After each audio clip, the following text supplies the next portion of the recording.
Gold, trusted gold buyers. మీరు తాకట్టు పెట్టిన బంగారాన్ని విడిపించి ఈ రోజు ఉన్న మార్కెట్ ధరకు కొనబడను.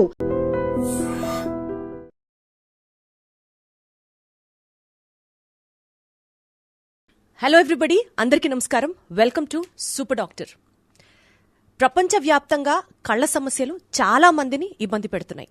Recent statistical data from WHO ఏం చెప్తుందంటే 2.2 billion population in the world కంటి సమస్యలతో బాధపడుతుంటే 20% of the population hails from India. ఈ నేపథ్యంలో ఇంకొక రిపోర్ట్ ప్రకారం 2050 కల్లా ఇద్దరిలో ఒక్కళ్ళకి మయోపియాతో అంటే కళ్ళజోళ్లు వేసుకోవడం కామన్ అవుతుంది అన్నది ఒక అలార్మింగ్ డేటా. సినిమా రంగంలో అయితే కళా తపస్విని డాక్టర్ కె విశ్వనాథ్ గారిని మనం చెప్తూ ఉంటాం. అలాగే అన్ని నయనాల్లో కల్లా అంటే అన్ని సెన్స్ ఆర్గన్స్లో కల్లా కళ్ళు ప్రధానం అని మనం భావిస్తూ ఉంటాం కదా. ఆ కళ్ళకి ప్రాణం పోస్తూ ప్రపంచాన్ని చూసేలా చేస్తున్నటువంటి డాక్టర్ విశ్వనాథ్ గారిని ఈరోజు మన సూపర్ డాక్టర్లో మీకు పరిచయం చేయబోతున్నాను. విశ్వనాథ్ గారు నమస్తే అండి. నమస్కారం అండి దీప్తి గారు. ఎలా ఉన్నారు సార్? బాగున్నాను, థ్యాంక్ యూ. Wonderful sir. బాగున్నారా? చక్కగా ఉన్నాను సార్, చాలా చాలా చాలా బాగున్నాను. Thank you sir. కడప నుంచి మీ యొక్క బేసిక్ ఎడ్యుకేషన్ అంటే ఒక మిడిల్ క్లాస్ ఫ్యామిలీ నుంచి ఉన్నతమైన చదువు, చాలా డిగ్రీలు ఉన్నాయి. మీ ప్రొఫైల్ చూస్తే నాకు తెలిసిన పాయింట్, ఇన్ఫ్యాక్ట్ ఇంత గొప్ప వ్యక్తిని ఈరోజు నేను ఇంటర్వ్యూ చేయడం నిజంగా నాకు అదృష్టంలా భావిస్తున్నాను. Thank you so much for giving me this opportunity. I have to tell you, ఒక హంబల్ బిగినింగ్ నుంచి ఈ స్థాయికి రీచ్ అవ్వడానికి what was the inspiration sir మీకు? అంటే నేను మెడిసిన్ చెయ్యాలి, నేను ఒక డాక్టర్ అవ్వాలి, ఒక ఆఫ్థమాలజిస్ట్ అవ్వాలి అన్నది మీకున్న ఆ ఇన్స్పిరేషనల్ ఫ్యాక్టర్ ఏంటి సార్? చైల్డ్హుడ్ బేసికలీ మనం చూసుకుంటే హై స్కూల్ ఎడ్యుకేషన్, ఎలిమెంటరీ స్కూల్స్లో మనకేమీ పెద్ద ఇవి ఉండవు, ఆలోచనలు, ఆశలు.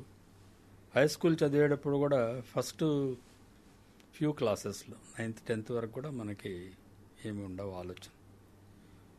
నిజం చెప్పాలంటే మా కాలంలో నేను ఇప్పుడు 75 సంవత్సరాలు.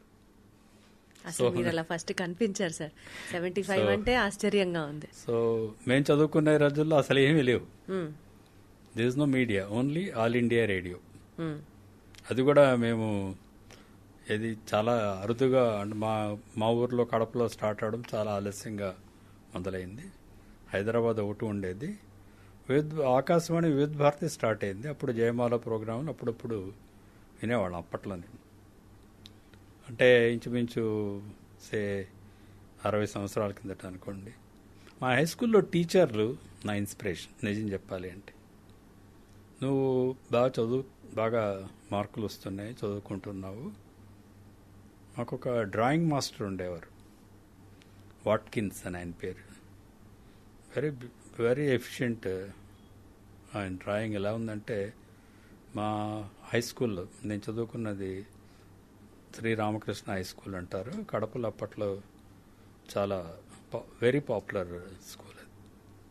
సో హై స్కూల్లో చదువుకున్నప్పుడు మాకు మా సీనియర్స్ కొంతమంది ముందుగా పాస్ అయిపోయిన వాళ్ళు ఉంటారు కదా, వాళ్ళందరూ 12th మాది మీకు తెలుసో తెలియదు, ఆ రోజుల్లో 12th క్లాసెస్ ఉండేది, హయ్యర్ సెకండరీ మల్టీపర్పస్ కోర్స్. మా పెద్దవాళ్ళు చెప్తూ ఉంటే వినేదాన్ని. అంటే 12 సంవత్సరాలు స్కూల్లోనే చదువుకుంటాం. 12వ సంవత్సరంలో పాస్ అయిందే ఫైనల్. అంటే మీ రోజుల్లో ఇంటర్మీడియట్ లాగా అనుకోండి.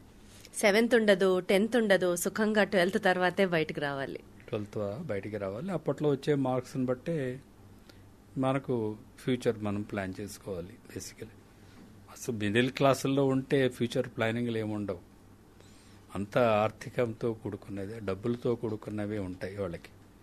ఇంతవరకు చదివించాను ఇంకా చదివించలేననే వాళ్ళు చాలామంది ఉంటారు.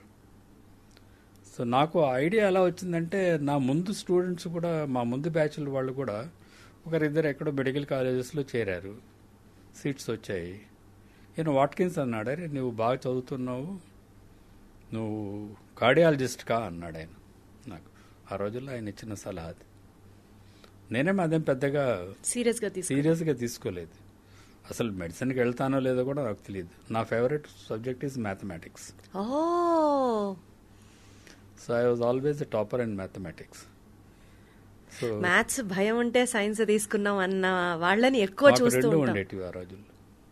హైయర్ సెకండరీ ఈతో మ్యాథమెటిక్స్లో you can have a choice of composite or arithmetic, okay. But otherwise it's mathematics and natural sciences and physical sciences, that is the group. Plus of course mathematics, composite mathematics అంటే algebra ఇవన్నీ ఉంటాయి కదా, trigonometry అలాంటివి add అవుతాయి అరిథమెటిక్స్లో కాకుండా. So నేను మా naturally mathematics బాగా చేస్తున్నాను కాబట్టి మా కీర్తిశేషులు గురుమూర్తి గారి టీచరు, నేను బాగా చేస్తున్నావు, బాగా you should get first marks in higher secondary final examination, ఆయన ప్రోత్సహించేవాళ్ళు. సైన్స్ మామూలుగా చదువుకున్నాం అంతే, నేనేమి దాన్ని అంటే దాని మీద ఎప్పుడూ కాన్సన్ట్రేట్ చేసి అదే పనిగా చదవాలన్న కృషితో ఏం చదువుకోలేదు. చదువుకున్నాం న్యాచురల్ సైన్సెస్, ఫిజికల్ సైన్సెస్ అన్నీ చదివాము. ఆ రోజుల్లో ఏముంది అన్నీ ఇప్పుడు కూడా అప్పట్లో లాగే ఇంచుమించు స్టాండర్డ్ క్వశ్చన్స్, స్టాండర్డ్ చాప్టర్స్ ఉండేటివి, చదివేవాళ్ళం, రాసేవాళ్ళము. ఎవ్రీ ఇయర్ ఒక టాలెంట్ ఎగ్జామినేషన్ అని పెట్టేవాళ్ళు స్కూల్లో, అప్పట్లోనే ఉండేటివి. అవి కూడా బాగానే రాసేవాడిని, చేసేవాడిని. మా స్కూల్ టీచర్లందరికీ నేను ఫేవరెట్ స్టూడెంట్ అయిపోయాను ఆ క్లాస్లో. సరే చూద్దాం, మాకైతే మేము ఆడుతూ పాడుతూనే చదువుకున్నామండి నిజం చెప్పాలంటే. సార్ అప్పట్లో ఇంత కాంపిటీషన్ ఎక్కడుంది సార్? అసలు మనం ముందు ఏం చేద్దాం అనేది ఏమి ఉండదు, మన ఇంట్లో మనం ఉన్నాం, తల్లిదండ్రులు చూసుకుంటున్నారు. నా హైయర్ సెకండరీ కోర్స్ అయిపోయాడు, మా అన్నయ్య అప్పటికే ఇంజనీరింగ్ చేరాడు, నా 12th క్లాస్ అయిపోయేటప్పటికి ఆయన తిరుపతిలో ఎస్వి ఇంజనీరింగ్ కాలేజ్ అని first one of the oldest engineering colleges. So ఎప్పుడైనా మన ఇంట్లో ఎవరైనా కూడా మన ముందు ఉన్న వాళ్ళని చూస్తే మనం వాళ్ళ గురించే మనం ఆలోచిస్తుంటాం, వాళ్ళే మనకు మార్గదర్శకుల్లో కూడా ఉంటారు చాలా మిడిల్ క్లాస్. అన్నయ్య ఇంజనీరింగ్ చదివాడు కూడా, నేను కూడా ఇంజనీరింగ్ చదువుతాం వల్ల మ్యాథమెటిక్స్లో మార్క్స్ వస్తే సీట్ వస్తుందంట, ఇలాంటివన్నీ మేము ఆలోచన. సరే నేను అప్పట్లో ఏం అంత సీరియస్ కూడా తీసుకోలేదు, రొటీన్గానే చేసేవాళ్ళం. మామూలుగా 12th క్లాస్ అయిపోయింది, ఏదో దేవుడి దయ వల్ల, ఆశీర్వాదం వల్ల, మా తల్లిదండ్రుల కృషి ఆశీర్వాదం వల్ల నాకు ఫస్ట్ మార్క్స్ వచ్చాయి, డిస్ట్రిక్ట్ ఫస్ట్ 555. దాంట్లో వచ్చిన జోక్ చెప్తాను, 555 వచ్చాయని. Out of sir? Out of 700. 700కి 555.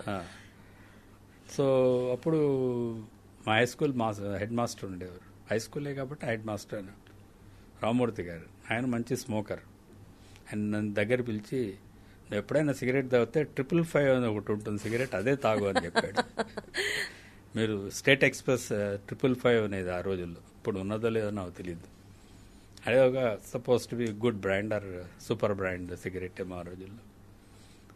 So అలాగే అయిపోయింది, డిస్ట్రిక్ట్ ఫస్ట్ అన్నారు, గోల్డ్ మెడల్ ఇచ్చారు, అన్నీ అయిపోయాయి. ఇంకా ప్రాసెస్ మొదలైంది కాలేజీకి వెళ్ళాలని చెప్పి. అప్పుడు మా నాన్నగారు రిటైర్ అయిపోయారు. ఆయన మామూలు డిస్ట్రిక్ట్ కోఆపరేటివ్ సెంట్రల్ బ్యాంక్లో వర్క్ చేసేవారు. నేను ఇట్లా అప్లై చేయాలి, అన్నయ్య ఉన్నారు కదా, నేను కూడా ఇంజనీరింగ్ కాలేజీకి అక్కడ అప్లై చేయమంటారా, మెడికల్ కాలేజీల్లో కూడా, ఇందులో కూడా మార్క్స్ బాగా వచ్చాయి. మా మ్యాథమెటిక్స్ సార్ అయితే బాగా చెడ్డ తిట్టేశాడు నన్ను, ఎందుకంటే మ్యాథ్స్ కంటే సైన్స్లో ఎక్కువ మార్కులు వచ్చాయి. మళ్ళీ మీకు మ్యాథ్స్ ఫేవరెట్ సబ్జెక్ట్. ఇదేంట్రా ఇట్లా, అందులో 80s వచ్చాయి, ఇందులో 75 వచ్చి 6 మార్కులు ఎత్తాడు. ఆయనకే చాలా కోపం వచ్చింది ఆయనకి. 81 అంతా యావరేజ్ అంటారు మ్యాథ్స్ సైన్సెస్. సో మా టీచర్లు వాళ్ళు అంతా అసెస్ చేస్తారేమో, అంత ముందుకు బ్యాచెస్ వాళ్ళందరికీ 70s వచ్చిన వాళ్ళకి కూడా 70 మార్క్స్ వచ్చిన వాళ్ళకి కూడా ఇంజనీరింగ్ మెడిసిన్ సీట్స్ వస్తున్నాయి కాబట్టి నీకు కూడా వస్తుంది అన్నారు వాళ్ళు. ఆ రోజులందరూ only based on marks. Got it, sir. Got it. So there is nothing like competitive exam. You need to apply. అప్పట్లో 4 గవర్నమెంట్ మెడికల్ కాలేజెస్ ఉండేవి, కర్నూలు, తిరుపతి, గుంటూరు. అదే సార్, ఇవాళ రోజు 600కి 595 వస్తే కూడా ఫస్ట్ ర్యాంక్ వస్తుందో లేదో డౌట్. అప్పుడు మీకు 700కి 555లో డిస్ట్రిక్ట్ ఫస్ట్ అంటే ఆలోచించండి కాంపిటీషన్ ఎట్లుందో. కానీ సార్ మీరు చదివిన కాలేజెస్, యూనివర్సిటీస్ గురించి మాట్లాడితే, right from PGIMER to Chandigarh university to London university, ఇంత మంచి యూనివర్సిటీస్ నుంచి మీరు చదువుకొని బయటికి రావడం మీ కెరియర్ని మీరు షేప్ చేసుకోవడానికి ఒక మార్గదర్శనంలా నిలిచింది అని అంటే ఏం చెప్తారు? మార్గదర్శక వ్యక్తులుగా లేదు. నాకు ఎలా అంటే ఎప్పటికప్పుడు లాగా బేసికలీ. ఎందుకంటే ప్రతి ముందుకు వెళ్ళడానికి కొన్ని అడ్డంకులు ఉండేవి. మెడిసిన్కి మామూలు మెడికల్ కాలేజ్ అడ్మిషన్స్ అప్లై చేయాలన్నారు, అప్లై చేశాను. ఇంజనీరింగ్ కాలేజీకి వెళ్ళాలి అంటే అప్లై చేశారు. మా నాన్నగారేమో నేను రిటైర్ అయిపోయాను, నేను ఏది ప్రొఫెషనల్ కాలేజెస్ నేను చదివించలేనని చెప్పారు అప్పటికే. అంటే ఏదో ఆయన పూర్వీకులు ఆయన ఆస్తి అనేది సంపాదించినవి అమ్మేశాను, ఉన్న పొలము మీ అన్నయ్య చదువు కోసం, సో నేను చదివించలేకపోవచ్చురా నీ ఇష్టం అన్నారు. ఏదైతే ముందు అయితే అప్లై చేసాము. నాకు ఒక కజిన్ ఉండేవాడు, లేరు ఇప్పుడు ఆయన, శ్రీనివాసన్. అతనిది ఇంచుమించు మేమంతా ఒకే, మా పెద్దనాన్న పిల్లలు వాళ్ళు, బ్యాక్గ్రౌండ్ సేమ్. అతను కూడా బాగా మంచి మార్క్స్ వచ్చి డాక్టర్ కావాలనుకున్నాడు. తనకి కుదరక రైల్వేస్లో చేరారు. ఆ రోజుల్లో 12th క్లాస్ అయిపోయాక మంచి మార్క్స్ వస్తే రైల్వేస్, పోస్టల్ డిపార్ట్మెంట్ వాళ్ళు ఉద్యోగాలు ఇచ్చేవాళ్ళు. వాడితో మామూలుగా ఏదో ఇలాగ ఊరికి వెళ్ళి మాట్లాడుతుంటే, నువ్వు కూడా అప్లై చేయరా, నీకు కూడా వచ్చేస్తుంది, నేను ఇప్పుడు అసిస్టెంట్ స్టేషన్ మాస్టర్ అయ్యాను, నువ్వు కూడా నీకు వచ్చిన మార్క్స్ రైల్వేస్లో ఖచ్చితంగా వస్తుంది ఉద్యోగం.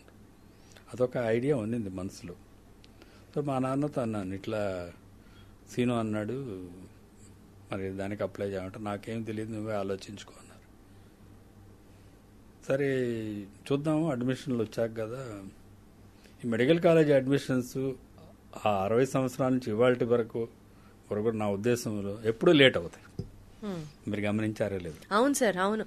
ఆ సంవత్సరం వేస్ట్ అయిపోవాల్సిందే. ఆ సంవత్సరం కాదు కానీ మామూలుగా అందరూ మే జూన్లో అడ్మిషన్లు కాలేజీలు స్టార్ట్ అవ్వాలి. అక్టోబర్ నవంబర్ ఇవి ఎప్పుడు సెప్టెంబర్ అక్టోబర్ అవుతుంది. మాది కూడా సెప్టెంబరే అడ్మిషన్. సో అందులో ఏం మార్పులు లేవు. ఎందుకు అవుతున్నాయో ఇలాగా నాకు కూడా తెలియదు, కానీ మొత్తానికి అలా ఉండేది. ఆర్థిక పరిస్థితులను బట్టి చదువులు, ఉద్యోగాలు ఆ రోజులు అంటే ప్రొఫెషనల్ స్టడీస్ ఆర్థికంగా బాగా ఉండేవారే చదువుకోగలిగేవారేమో అన్న ఒక అందరూ మధ్యతరగతి వాళ్ళందరికీ అదే. అంటే నేను ఈ క్వశ్చన్ ఎందుకు అడిగానంటే సార్, మా చిన్నప్పుడు FRCS లండన్ రిటర్న్ అని డాక్టర్లు కూడా డిగ్రీ పక్కన కంట్రీ నేమ్తో పాటు పెట్టుకునే వాళ్ళు ఉన్నారు. ఇప్పటికీ కూడా ఆ డిగ్రీని ఆ దేశంలో చేశామని నేమ్ బోర్డ్స్ మీద వేయించుకునే వాళ్ళు ఉన్నారు. మీరు లండన్ యూనివర్సిటీ నుంచే చదువుకొని వచ్చారు కాబట్టి ఆ ఇంపాక్ట్ మీ మీద సైకలాజికల్గా, నేను అక్కడికి వెళ్ళి చదువుకున్నాను కానీ వచ్చే పేషెంట్స్ మిమ్మల్ని వాల్యూ చేసే విధానంలో కానీ, did you find that difference? I don't think so. Really sir? Absolutely. Because I never, మీరు అంటున్నట్టు అలా అడ్వర్టైజ్ చేసుకోలేదు. ఫస్ట్ ఆఫ్ ఆల్ ఇవన్నీ ఆపర్చునిటీస్ వచ్చినప్పుడు నేను వాటిని సదవకాశంగా మార్చుకున్నాను, నిజం చెప్పాలి అంటే. సో కాలేజీలో చేరడం అనేది కూడా చాలా కష్టం మీద చేరాను. మెడికల్ కాలేజ్ ఇంజనీరింగ్ అడ్మిషన్ వచ్చేసింది, జూన్ కల్లా సీట్ వచ్చింది, వెళ్ళాలి. మా అన్నయ్య అన్నాడు, వద్దు చేరొద్దు, నువ్వు మెడికల్ కాలేజ్ అడ్మిషన్ అనౌన్స్ చేసేంత వరకు వెయిట్ చేయాలి. సరే వెయిట్ చేద్దాం అనుకున్నా. ఏదైనా కూడా చివరికి మా ఊర్లో ఉన్న గవర్నమెంట్ ఆర్ట్స్ కాలేజీలో ఖచ్చితంగా చేరవచ్చు, BSCయో BO, ఇదే నాకు తెలిసింది. అది ఎలాగైనా అక్కడ అయితే రోజు వెళ్ళటం రావడం సులభం అని. సరే చెబుతున్నాను, మాకెప్పుడు ఇట్లాగా ఇది చేయాలి ఇది చేయాలని మా రోజుల్లో లేవు అనుకుంటాను నా ఉద్దేశం. మరి నాకైతే మిగిలిన వాళ్ళ సంగతి తెలియదు, కానీ మా బ్యాచ్లో ఇద్దరికి అడ్మిషన్స్ వచ్చాయి మెడికల్ కాలేజ్. తను ముస్లింకి, అబ్బాయి ఇక్కడ గల్ఫ్లో ఉన్నాడు ఇప్పుడు. సో వచ్చాయి అడ్మిషన్స్. మా నాన్న, ఎట్లా వెళ్తావురా, చెప్పాను కదా ఆర్థికంగా మనము నిన్ను అక్కడ చదివించలేను. ఇందులో ఒక విషయం మీకు చెప్పాలి. విషయం, ప్రొఫెషనల్ కాలేజ్ ఎడ్యుకేషన్స్ ఎందుకు ఎక్స్పెన్సివ్? మీరు ఈ ప్రశ్న అడగవచ్చున్నాను. అంటే అక్కడ కూడా ఫ్రీ సీట్ ఉంది కదా సార్? ఫ్రీ సీటు ఉంది, పేమెంట్ సీటు ఉంది. అక్కడ ఆ రోజుల్లో అసలు ప్రైవేట్ మెడికల్ కాలేజెస్ లేవు. సో ఓన్లీ టాలెంట్ పరంగానే సీట్ రావాలి. ఎక్కడ ఖర్చు? అందరు ఇదే అనుకుంటారు. నేను చెబుతున్నాను చూడండి సీక్రెట్. గవర్నమెంట్ కాలేజెస్ లో ఫీజులు ఎక్కువగా లేవు. అవును. నేను కట్టింది 120 రూపాయలు, 120 రూపీస్ పర్ యానం ఫీజ్. మరి ఎక్కడ ఖర్చు ఉంది? 5 సంవత్సరాలు చదివిన, 6 సంవత్సరాలు చదివిన 1000 రూపాయల లోపే. బుక్స్ సార్, బుక్స్ ఎవరు చదువు కొనుక్కోరండి మెడికల్ కాలేజీల్లో. చాలా ఎక్స్పెన్సివ్. లైబ్రరీలో ఉంటాయి. బాగా రిచ్ ఉన్న వాళ్ళు ఎవరన్నా కొనుక్కుంటారేమో కానీ నేను ఒక పుస్తకం కొనుక్కున్నాను 6 సంవత్సరాలు. అసలు పుస్తకమే కొనుక్కోలేదు. లైబ్రరీలో కూర్చొని చదువుకునేవాళ్ళు. సో అంటే నీది ఇంపార్టెంట్ డెవలప్మెంట్ చెబుతున్నాను. నాకు అడ్మిషన్ నేను చేయలేనని చెప్పేశారు మా నాన్నగారు. నీ ఇష్టం, నువ్వు ఆలోచన చేసుకో, ఇక్కడే చేరు, బీఎస్సీ బిఏ ఏదో ఒకటి వస్తుంది చేరు అన్నారు. అప్పుడు మా మేనమామ గారు ఉండేవారు. ఆయన ఒక ప్రైవేట్ కంపెనీలో వర్క్ చేసేవారు. ఆయన వండుకొని నాకు ఒక ఫిలాంథ్రఫర్ తెలిసిన ఆయన ఉన్నారు, ఆయన కలుద్దాము, వెళ్దాము అని చెప్పారు. రామచంద్రారెడ్డి గారని ఒక ఆయన పెద్ద మనిషి ఉండేవారు. వెళ్ళి కలుద్దాం రా ఒకసారి, అడుగుదాము, ఆయన సహాయం చేస్తారు. ఆయన చాలా గొప్ప వ్యక్తి. ఎందుకు చెప్పాలి అంటే ఆయన ఒక మాట చెప్పాడు, బాబు నేను నీకు 1000 రూపాయలు ఇస్తాను సంవత్సరానికి, కానీ 1 సంవత్సరమే ఇస్తాను. ఆ సంవత్సరం లోపల నువ్వు ఏదో ఒకటి స్కాలర్షిప్ ఏదో ఒకటి సంపాదించుకోవాలి. 1000 రూపాయల్లో నువ్వు 1 year వరకు నేను సపోర్ట్ ఇస్తాను అంతే అన్నారు. అది నాకు అర్థం అవ్వలేదు ఎందుకు ఇట్లా అన్నారని. మొత్తం 5 years కోర్సు. 5 years course.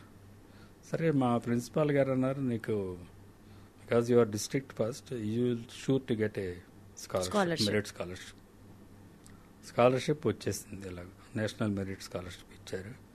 1000 రూపాయలు ఇస్తారు, అది కరెక్ట్.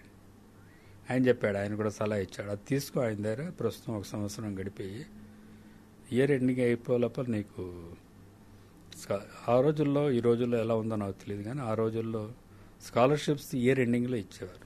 అంతే సార్. ఇప్పుడు కూడా అలాగే ఉందా? ముందే ఇస్తే బహుశా స్టూడెంట్స్ డబ్బులు తీసుకొని పారిపోతారని గవర్నమెంట్ భ్రమ ఏమో తెలియదు, ఉండవచ్చు, అది కూడా ఫ్యాక్ట్. సో ఆ రోజుల్లో అప్పుడు అలాగే ఇచ్చేవారు. అప్లై చేసుకుని స్కాలర్షిప్ ఆయనే అప్లికేషన్ ఫిల్అప్ చేసి ఇచ్చారు. మా ప్రిన్సిపాల్ గారు పంపించాము. సరే ఇది 1000 రూపాయలు వచ్చింది, దొరికింది కదా, 1000 రూపాయలు ఆయన 100 పంపిస్తానన్నారు. 10 నెలలు ముందుగా 1000 రూపాయలు ఇవ్వనన్నారు. సో 100 రూపాయల కోసం ఎదురు చూసేవాడిని. 2 జతల బట్టలు. You don't believe, I went with half pants or knickers అనేవాళ్ళు మా రోజుల్లో. To medical college. First trouser కుట్టించుకున్నాను, 2 ట్రౌజర్లు. షూ కూడా ఎలా ఉండేదంటే పోలీస్ బూట్లు అనేవాళ్ళు. I don't know whether it's దాన్ని అనొచ్చు అనకూడదు, పోలీస్ వాళ్ళు కోప్పడతారేమో.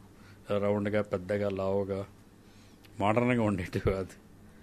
షూ వేసుకోకపోతే ప్రిన్సిపాల్ గారు ఒప్పుకునేవారు కాదు కాలేజీలో. కంపల్సరీగా స్టూడెంట్స్ అందరూ షూతో రావాలి. ఆ 2 జతలతో అలాగే గడిపేశాను. జీతం అందులో వచ్చిన దాంతో 120 రూపాయలు ఫీజు కట్టాను. హాస్టల్ ఎంత ఉంటుంది ఊహించగలరా? మెస్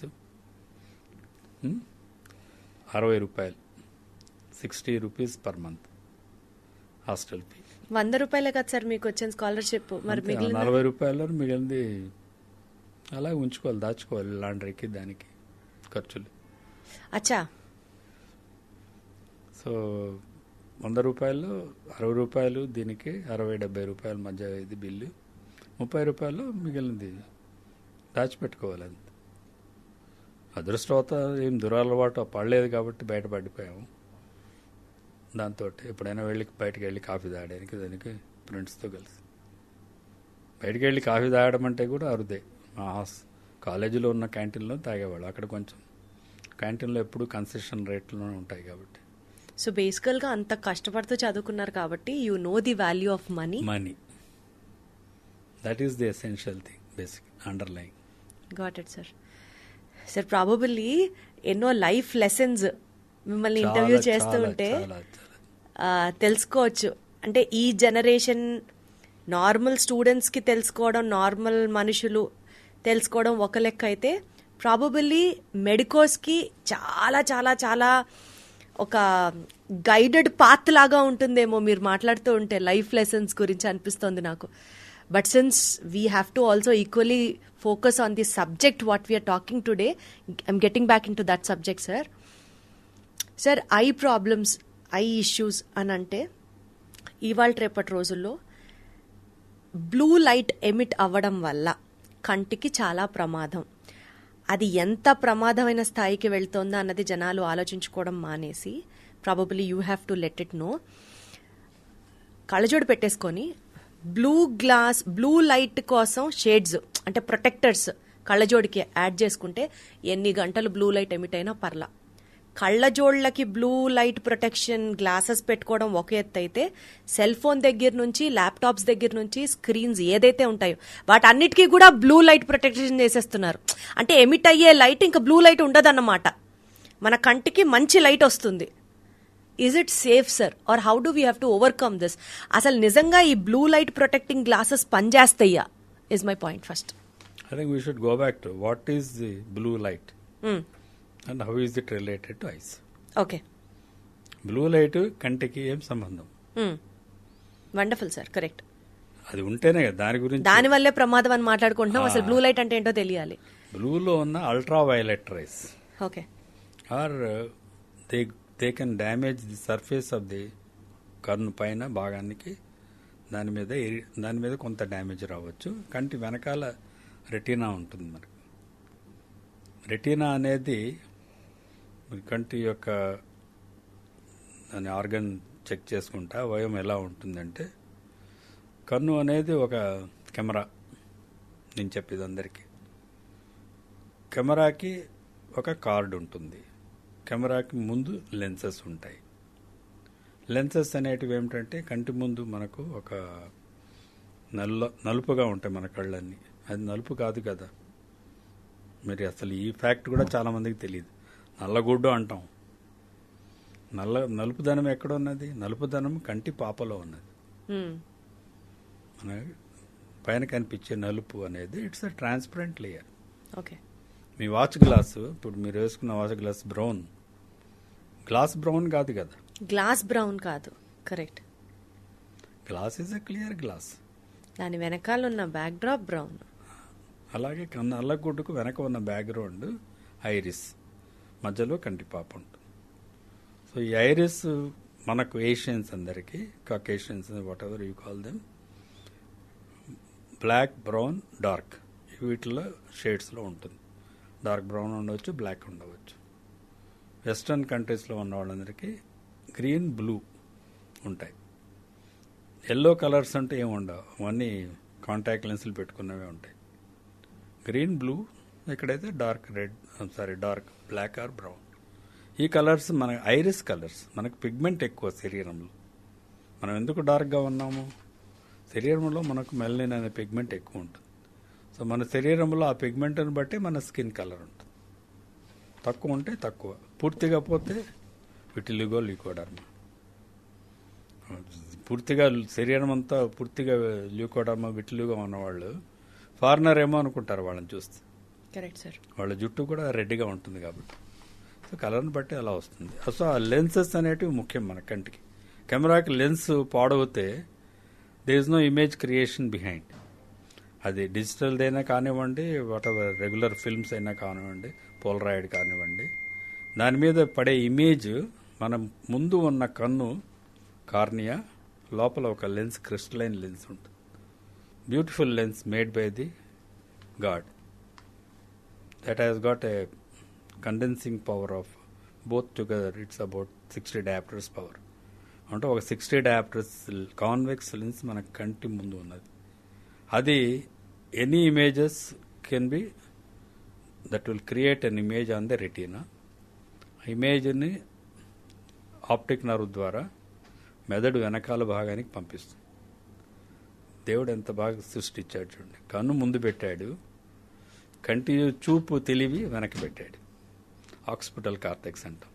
అక్కడికి వెళ్ళాక అక్కడే అదేం గ్రహించదు. అది ఆ ఇమేజ్ని మళ్ళీ ముందు ఫ్రంటల్ కార్టెక్స్కు పంపిస్తుంది, ఫ్రంటల్ బ్రెయిన్కి. ఈ ఇమేజ్ ఏమిటో నువ్వు చెప్పు అని. ఎంత కోఆర్డినేషన్ చూడండి సార్, ఎంత కోఆర్డినేషన్. సో ఇంత కాంప్లికేటెడ్ విజన్ని కళ్ళు కంటితో చూస్తున్నాం అని అనుకోవడం మనం తప్పు. మనం చూస్తుందల్లా మెదడుతోటి. మెదడు సూపర్ కంప్యూటర్, ఎవరు క్రియేట్ చేయలేరు ప్రపంచంలో. It can never be imitated. Take it from me, because it's not at understood. I don't know how many billions of cells are there. Each cell has got an activity designed to do. Great. Understand, Almighty sir. is great. So ఇప్పుడు blue light అనేది మీరు blue light అనేది lens మీద పడ్డప్పుడు దాని మీద కొంత erosions రావచ్చు కొంతమందికి. అచ్చా. తర్వాత ఎక్కువ కాన్సన్ట్రేటెడ్గా రెటీనా మీద పడ్డప్పుడు కూడా రెటీనాలో మధ్య భాగంలో మ్యాకులా మీద దాని ఎఫెక్ట్ రావచ్చు. సో ఈ రెండు అల్ట్రావైలెట్, ఇన్ఫ్రారెడ్, ఇవి రెండు కంటికి మంచిది కాదు. అచ్చా, అందుకనేనా సార్ అల్ట్రావైలెట్ రేస్ అంటే మరి ఫోన్లు ల్యాప్టాప్లో చూస్తే ఎందుకు వస్తాయా అనుకున్నా. ఎండలోకి వెళ్తే ultraviolet rays, because of the gadgets you get the infrared rays, అంతేగా సార్? అందుకే I don't see any reasoning basically by all the gadgets, most of the gadgets we can say they are inbuilt with the protection from the ultraviolet rays. All the screens today's market original గా వచ్చినప్పుడు అప్పుడు TV screen కూడా చూడవద్దని చెప్పేవారు. మీకు TV ఎప్పుడు వచ్చిందో మీకు గుర్తుందో లేదు కానీ ఒక 40 ఏళ్ల కిందట 1984 టీవీ వాజ్ ఇన్వెంటెడ్. 40 ఏళ్ల కిందట వచ్చింది టీవీ. అప్పట్లో టీవీ కూడా ఎక్కువ చేస్తే అది కూడా నీకు అల్ట్రావైలెట్ రేస్ వస్తుందనేవారు. తర్వాత మారిపోయాయి. అంటే సార్ ఇప్పుడు ఈ ప్రొటెక్షన్ గ్లాసెస్ పెట్టుకోవడం వల్ల హామ్ ని మనం తగ్గించిన వాళ్ళం అవుతామా? ప్రొటెక్షన్ లో ఏమవుతుందంటే it's becoming more of human psyche పైన కమర్షియల్ యాక్టివిటీ ఎక్కువైంది. ఓకే, అంటే రీసెర్చ్ పరంగా ultraviolet, infrared rays are not good for the eyes if they are exposed to very large extent.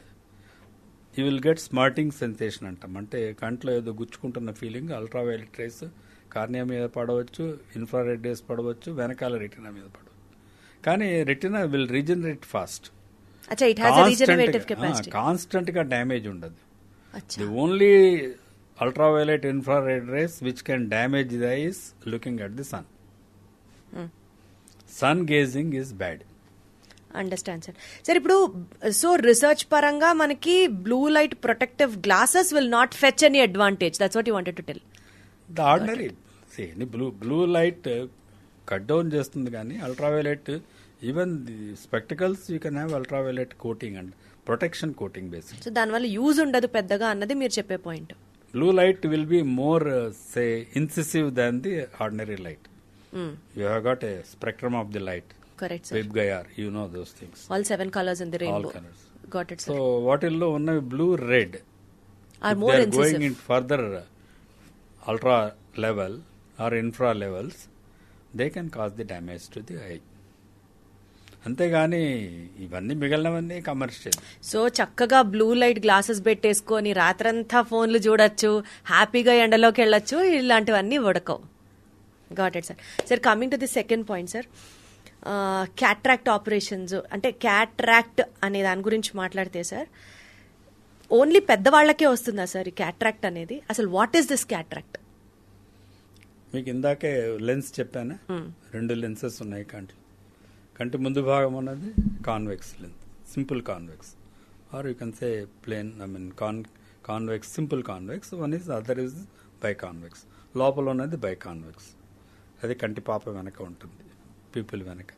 Natural clear crystalline lens. అది మెల్లిగా opacity వస్తుంది. కొన్ని మీరు అడిగారు, అవి తర్వాత చెబుతాం. అప్పుడే పుట్టిన వాళ్ళకి కూడా క్యాట్రాక్ట్ రావచ్చు. సో అది చెప్తాను తర్వాత. ఆ లెన్స్ క్లియర్గా ఉండకుండా మసక బారుతూ రావడాన్ని క్యాట్రాక్టస్ ప్రాసెస్. లోపల ఉన్న నార్మల్ క్రిస్టలైన్ లెన్స్ అంటాం. అంటే crystalline is nothing but clear lens basically, which is formed by the sort of layers of fibres and then transparent fibres and then some fluid inside the. All that is the anatomy physiology అనుకోండి. అది అవసరం లేదు మనకు. అంటే you can see through and it will also condense. And it is a moldable lens, not a fixed lens like a fixed camera.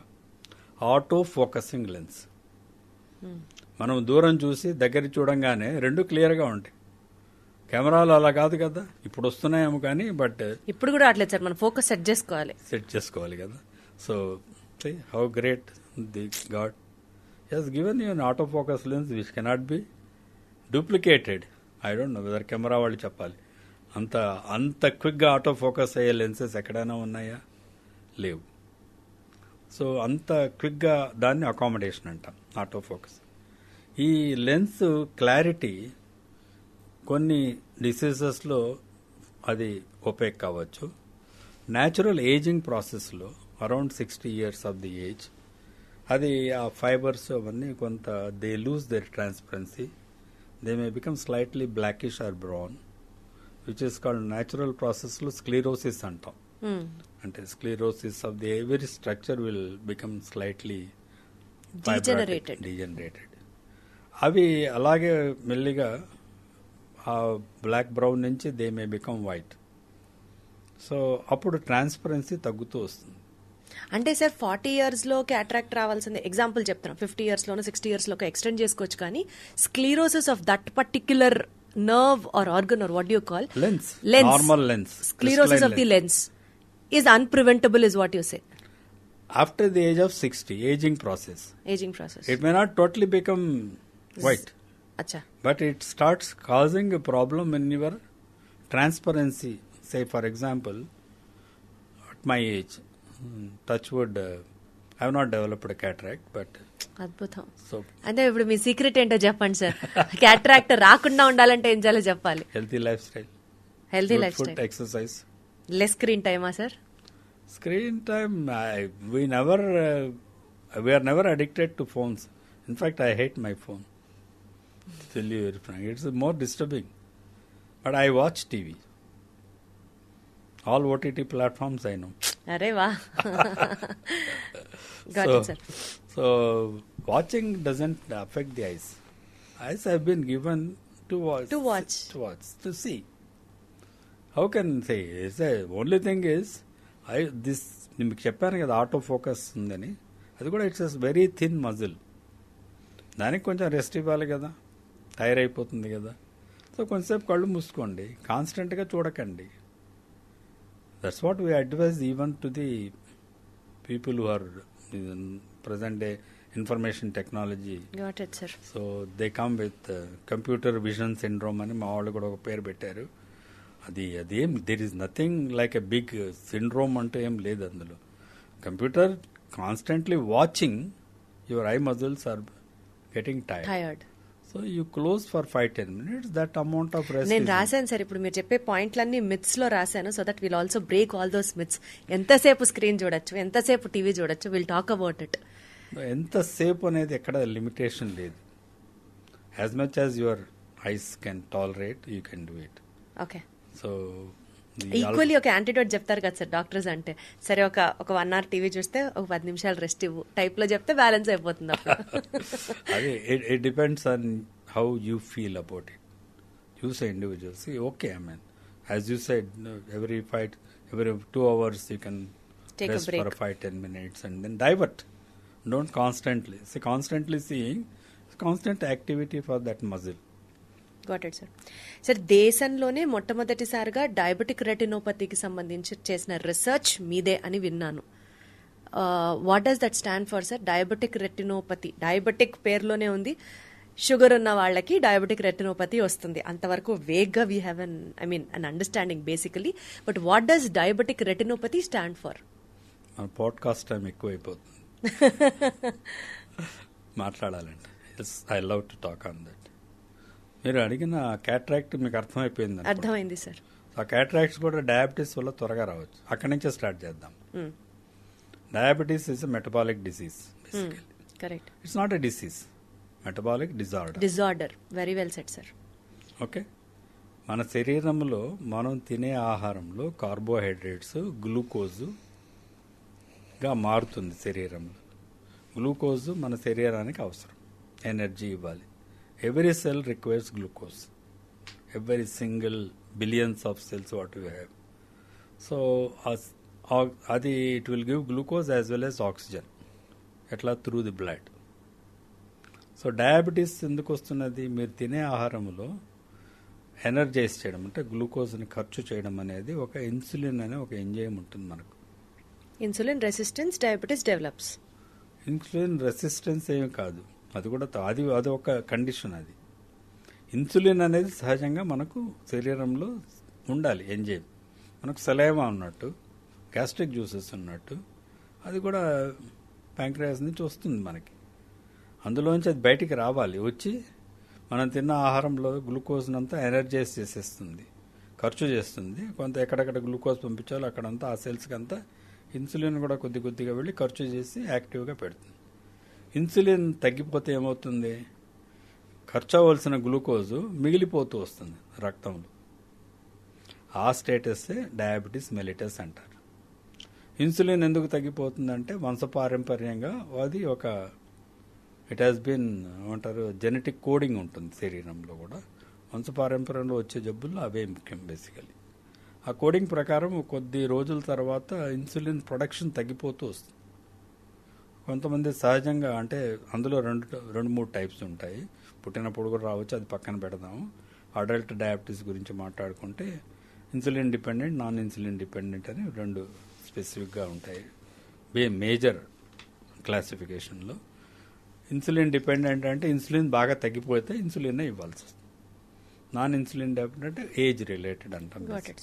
50-60 ఏళ్ళకి చాలా మందికి వంశపారంపర్యంగా ఆ కోడ్ ఉన్నవాడికి ఆ సెల్స్ ఐలెట్స్ ఆఫ్ లాంగరాన్ సెల్స్ ఉంటాయి, అవి తక్కువ రిలీజ్ చేస్తుంటాయి. అవి యూ కెన్ కాల్ ఇట్ హరాకిరి అనుకోండి. ఆ సెల్స్ అంతకవే తగ్గిపోతుంది, అవి లోపల పనిచేయడం మానేస్తాయి అన్నమాట.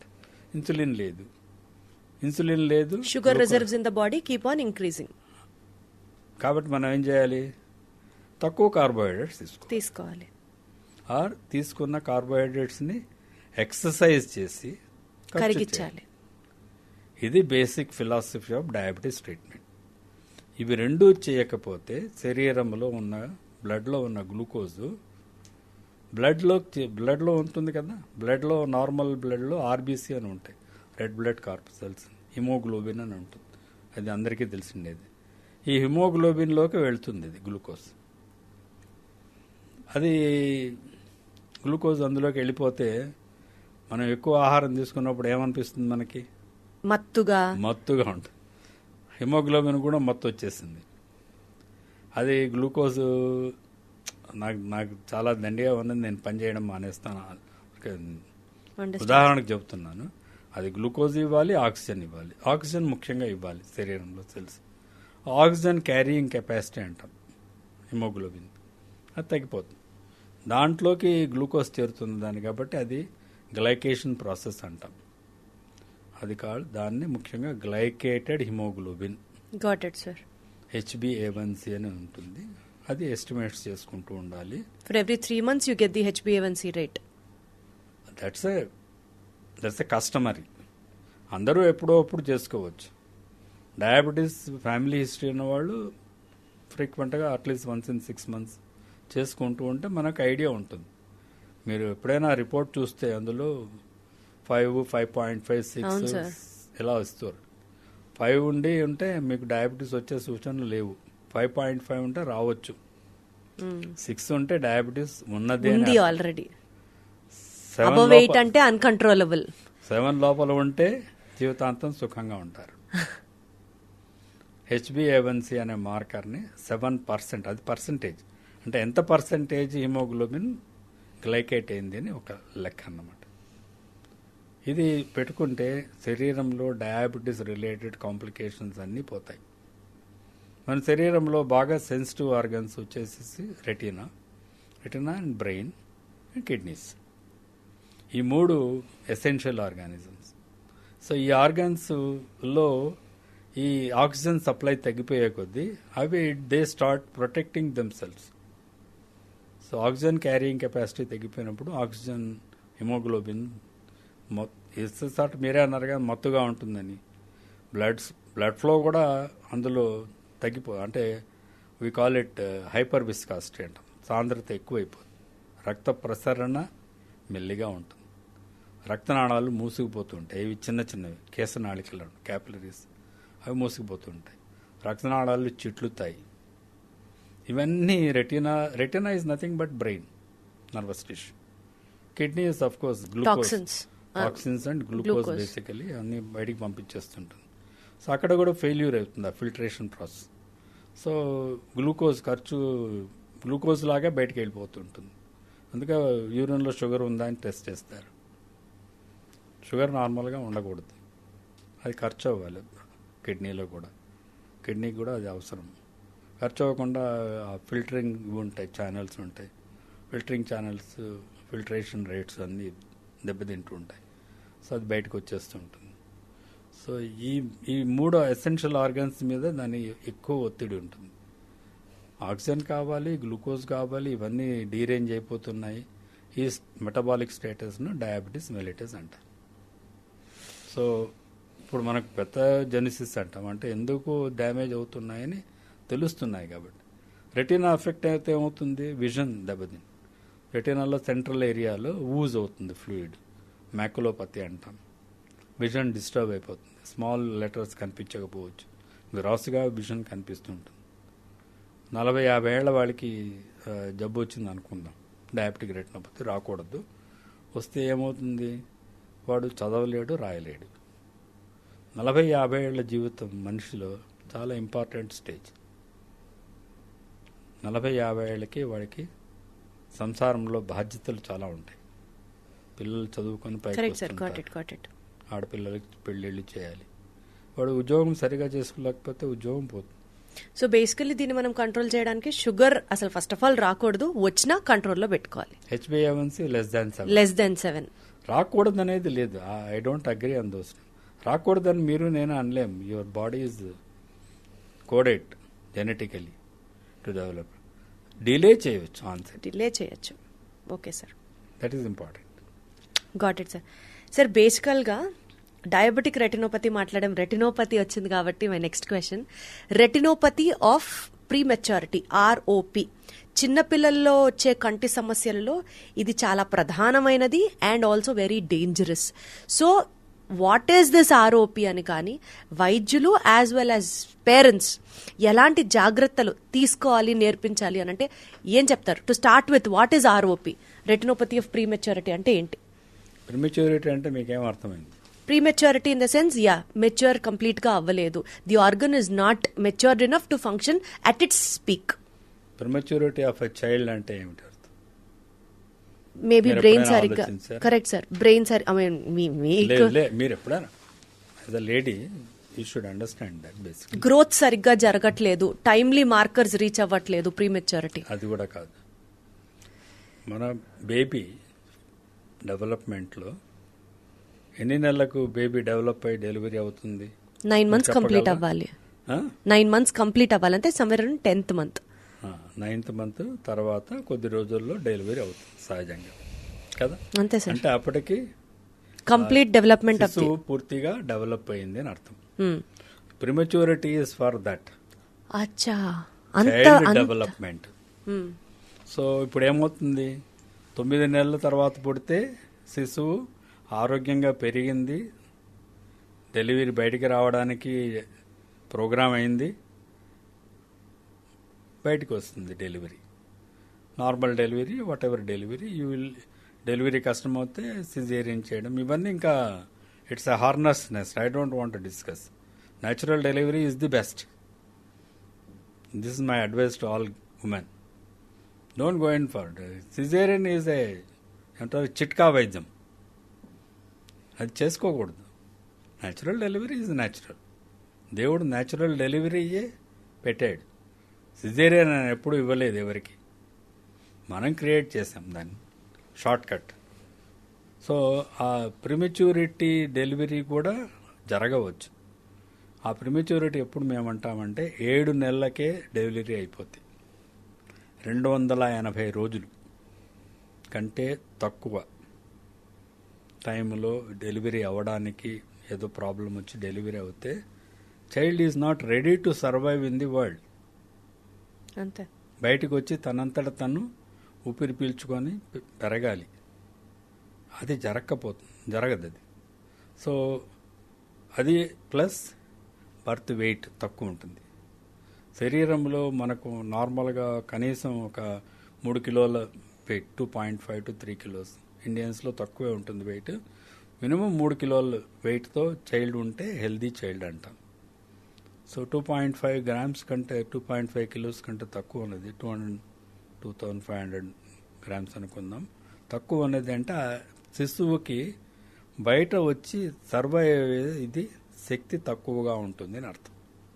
సో ప్రిమెచ్యూర్ చైల్డ్ని ఏం చేస్తారు మీరు కూడా గమనించారు, ఇంక్యుబేటర్లో పెడతారు సార్. ఇంక్యుబేటర్లో పెడతారు, ప్రొటెక్ట్ చేస్తారు, కొంత డెవలప్ బయట నుంచి కావాలి, సపోర్ట్ ఇస్తారు. తల్లిపాలే ఇవ్వాలి, వేరే ఏం పాలు ఇవ్వకూడదు.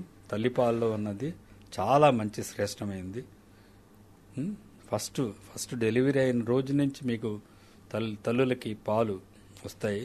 కొలెస్ట్రాల్ అది చాలా ఎసెన్షియల్. దాంట్లో ఉన్నంత యాంటీబాడీస్ శరీరంలో ఇంకెవరు ఇవ్వలేరు. ఏ మిల్క్ పౌడర్ ఇవ్వలేదు, అది ఇచ్చి తీరాలి.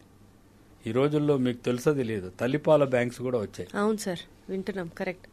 ఓకే, అవి ప్రిమిచ్యూర్ చిల్డ్రన్కి ఇచ్చారంటే వాళ్ళకి రెసిస్టెన్స్ పెరుగుతుంది, శక్తి వస్తుంది, వాళ్ళంతటా వాళ్ళు ఉండగలుగుతారు. సో ఆ స్టేజ్లో ఉండే రెటినా, ఆ స్టేజ్లో ఉన్న వాళ్ళలో రెటీనాలో కూడా కొన్ని మార్పులు వస్తాయి. ఈ మార్పులు ఎవరు చూస్తారు? అసలు ఎలా తెలుస్తుంది సార్ ఆ స్టేజ్ లో వచ్చిన మార్పుల్ని? కనీసం ఆ బేబీ చెప్పడం ఇంపాసిబుల్, తల్లి తండ్రి గుర్తించడం కూడా ప్రాబబుల్లీ ఇంపాసిబుల్. ఇంక్యుబేటర్ లో బేబీని పెడితే పీడియాట్రిషియన్ కూడా ఇంపార్టెంట్ తెలియదు, గైనకాలజిస్ట్ కు తెలియదు. ఎలా కదా? Absolutely sir, correct. ఎవరు చూస్తారు? వాళ్ళ కళ్ళు బయట చూస్తారు కానీ రెటీనా చూస్తారా? కాబట్టి ఇది వాళ్ళకి తెలియాలి. ఈ రెటీనా కూడా సరిగా డెవలప్ అయి ఉండదు. దాన్ని రెటినోపతి ఆఫ్ ప్రిమెచ్యూరిటీ అంటారు. మన అలా కళ్ళు ఇలా ఉంటే ఈ మధ్య పోస్టీరియర్ పోల్ అంటాం. ఈ సెంట్రల్ ఏరియా కొంత డెవలప్ అయింది, పెరిఫరీ అంతా ఇంకా డెవలప్ కాలే. అది 36 weeks తర్వాతే డెవలప్ అవుతుంది. పుట్టిన తర్వాత కూడా అందరికి కూడా కొంత డెవలప్ అవుతూ వస్తుంది పెరిఫెరియల్ రెటీనా. ఈ భాగానికి అంతా ఆక్సిజన్ వెళ్ళాలి. ఇది డెవలప్ అవ్వలేదు, బ్లడ్ వెజల్స్ అక్కడ ఆక్సిజన్ ఇవ్వటం లేదు, బయటకు వచ్చేసింది బిడ్డ. ఆ రెటీనాకి ఆక్సిజన్ కావాలి. అప్పుడు ఏం చేస్తారు? శరీరం ఏం చేస్తుంది? మీకు ఒక చిన్న ఇది చెప్తాను. మీకు ఎక్కడైనా చిన్న దెబ్బ తగిలింది అనుకోండి, చిన్న స్క్రాచ్, ఏమవుతుంది తర్వాత గమనించారా? బాడీ హీల్ అవడం స్టార్ట్ అవుతుంది. హీలింగ్ ఎలా అవుతుంది? చెక్కు కడుతుంది. అవును, ఎలా అవుతుంది అది? ఎప్పుడైనా ఆలోచించారా? అంటే ఫస్ట్ రక్త ప్రసరణ రావాలి దానికి. దాంట్లో ఆ చుట్టుపక్కల ఉన్న బ్లడ్ వెజల్స్, స్కిన్లో కూడా ఉంటాయి బ్లడ్ వెజల్స్, అవి మెల్లిగా వెళ్ళి ఆ భాగానికి సప్లై చేస్తాయి. అది దెబ్బ తగిలిన డెప్త్ని బట్టి స్కార్ వస్తుంది. చిన్నది అవుతే స్కార్ లేకుండా హీల్ అయిపోతుంది, నార్మల్ స్కిన్ అవుతుంది, పైన చర్మం మీద గీచుకుంటుంది. అది ఎక్కడి నుంచి వస్తుంది? ఆ రక్తం సప్లై చేస్తున్నది. ఎక్కడవి?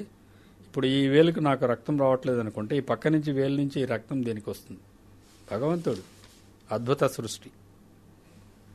ఆయన అట్లా ఇచ్చాడు డెవలప్మెంట్, అట్లా ప్రొటెక్షన్స్ ఇచ్చాడు బాడీకి. సో రెటినాలో కూడా ఏమవుతుంది? రక్తం ఒక ఎగ్జాంపుల్, ఒక 10 రక్తనాళాలు 30 రక్తనాళాల్లో 10 రక్తనాళాలే పెరిగి ఉన్నాయి. 20 రక్తనాళాలు పెంచాలి కదా, దానికి రెటినాకంతా ఆక్సిజన్ సప్లై చేయాలి కదా.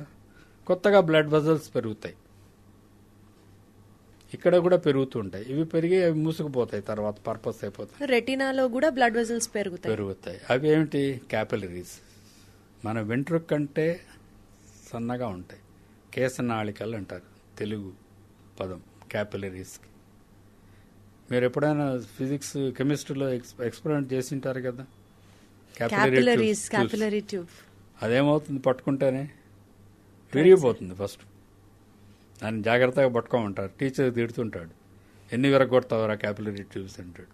చాలా సున్నితంగా ఉంటాయి. అంత సున్నితంగా ఉన్నది బ్రిటిల్, విరిగిపోయావు. కంట్లో కూడా రెటినాలో ఉన్న క్యాపిలరీస్ కూడా బ్రిటిల్, దే విల్ బ్లీడ్. కంట్లో రక్తం వచ్చేస్తుంది. రక్తం వచ్చేస్తే ఏమవుతుంది? గుడ్డంతా రక్తం నిండుకొని ఉంటుంది. ఆ రక్తం మళ్ళీ గట్టగడుతుంది, వెనక రెటీనా మీద పొర లాగేస్తుంది దాన్ని. రెటీనల్ డిటాచ్మెంట్ అయిపోతుంది, కనుగుడ్డు సరిగా పెరగదు. రెటీనా పెరగదు, చూపు లేదు. So this is the cause of blindness. One of the causes of childhood blindness is retinopathy of prematurity. Absolutely I got it sir. అంటే ప్రీమెచ్యూర్ బేబీస్ లో one important element to be also looked for is this case. Premature చిల్డ్రనే కాదు, I will go further ahead. Every child has to be inspected. Every child organs have to be inspected thoroughly. అది paediatricians తప్పకుండా చేస్తారు, చాలామంది చేస్తుంటారు. కనుగుడ్డు సరిగా ఉందా, form అయిందా, బయట కనిపించేంత వరకు బాగుందా, రెటీనా బాగుందా, అది కూడా చూడాలి కంపల్సరీగా. అదే కనీసం ఒక 2-3 నెలల కన్నా వెళ్ళి డాక్టర్కి మనం చూపించుకోవాలి. కనుగుడ్లు పెరిగేటప్పుడు మీరు గమనించారు లేదు, అంటే మనం we are moving from retinopathy prematurity to other one. కళ్ళు మనం ఎట్లా ఉంటాయి, 2 కళ్ళు సమాంతరంగా తిరుగుతాయి. ఒక కన్ను ఇటు, ఒక కన్ను అటు, కాకిలాగా ఉండదు కదా మనకి. అటుపక్క చూస్తే 2 కళ్ళు అటు వెళ్తాయి, ఇటు చూస్తే 2 కళ్ళు వెళ్తాయి. అది దట్స్ ప్యారలల్ మూమెంట్. అది 2 కళ్ళలో ఉన్న ఇమేజ్ మనకు బ్రెయిన్లో ఒకటవుతుంది. సో ఈ కనుగుడ్డు తిరగడం అనేది కూడా ఫస్ట్ 4 to 6 వీక్స్లో దానికి స్టిమ్యులేషన్ వస్తున్నది. ఒక ఇమేజ్ ఫామ్ అవుతుంది, తల్లి మొహం కనిపిస్తుంటుంది, తండ్రి మొహం కనిపిస్తూ ఉంటుంది.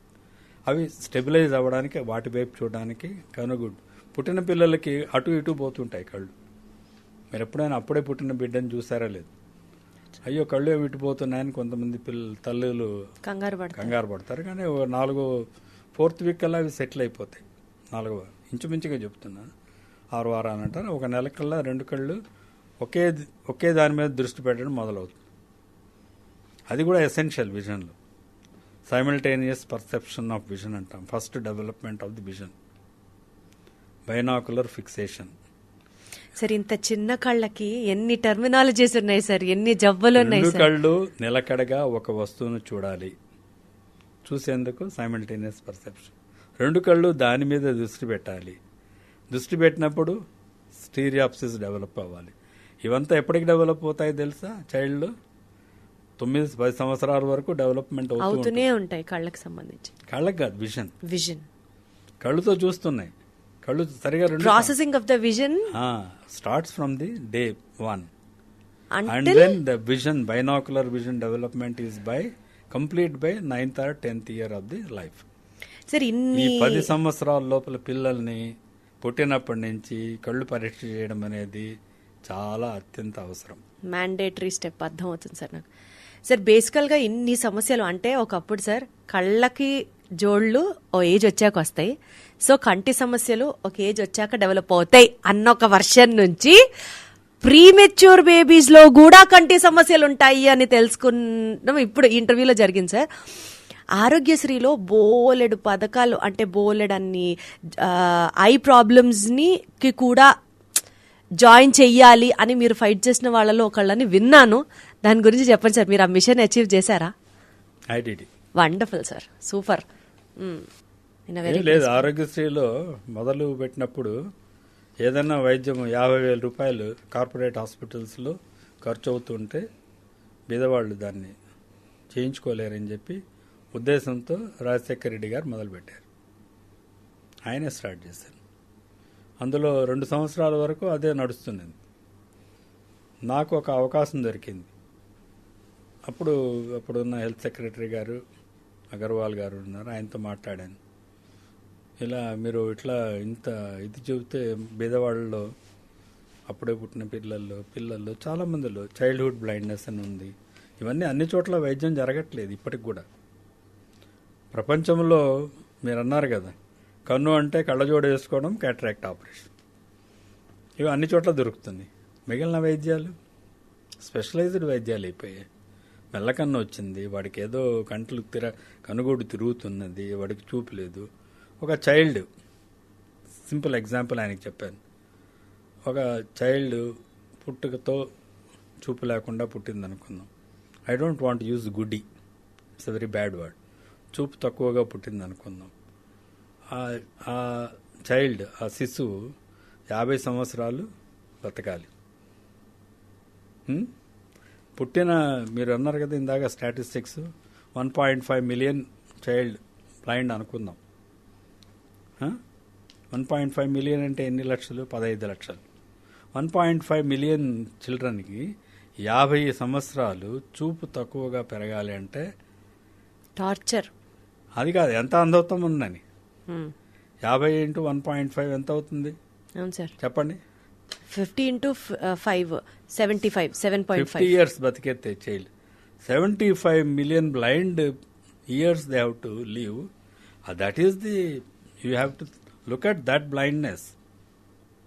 అదంత ఎంత భారం అది? చైల్డ్కి భారం, ఫ్యామిలీకి భారం, సంఘానికి భారం, ప్రభుత్వానికి భారం. ఇదే చెప్పాను. సో అట్లాంటివి ముందు గుర్తుపట్టాలి, వాటికి వైద్యం చేయాలి చేస్తారంటే బాగా చెప్పావు. I will give one chance for you to present this matter when there is a review meeting. You command and present. I maintain. Me vision వల్ల అంతమందికి ఆరోగ్యశ్రీలో ఆ ట్రీట్మెంట్ చేయించుకొని విజన్ వచ్చేలా చేయగలుగుతున్నారు. అట్లీస్ట్ చేశారు. You are successful that way. జబ్బులు ఉన్నాయి, రెటినా జబ్బులు ఉన్నాయి, గ్లకోమా ఉన్నది. వాటన్నిటికీ అందరికీ అందుబాటులో లేదు. సో డాక్టర్ సిద్ధవతం సిద్ధరామయ్య గారు కానీ డాక్టర్ డిటి నాయక్ గారు కానీ మీకు ఎలా పరిచయం అండి? సిద్ధవతం సీతారామయ్య గారు మా బావగారు, మా అక్కయ్య. DT Nayak is my guardian angel. Guardian angel, such a beautiful word sir, guardian angel. I had lot of difficulties in the first 2 years in the college. So ఇక్కడ పీజీ చేసేటప్పుడా? అండర్ అయ్యేటప్పుడే. ఓ ఆయన ఈ సైడ్ అంటే సింపుల్గా చెప్తున్నాను, హాస్టల్లో డబ్బులు కట్టకపోతే, డబ్బులు రాకపోతే, మధ్యలో గ్యాప్లో డబ్బులు సరిగా రాకపోతే ఉండనివ్వరు, బయటికి పంపించేస్తారు. అప్పుడు ఆయన మేము ముగ్గురం ఇద్దరే ఉండాలంటే నేను మధ్యలో చాప వేసుకొని పడుకునేవాడిని, నా రూమ్లో ఉండిపోనేవాడు. సో అప్పటి నుంచి మా స్నేహం అలాగే ఎన్నేళ్ళు, 60 ఏళ్ల పాటి, 55 ఏళ్ళు అనుకోండి, చూపించి 60 వేసుకోవచ్చు.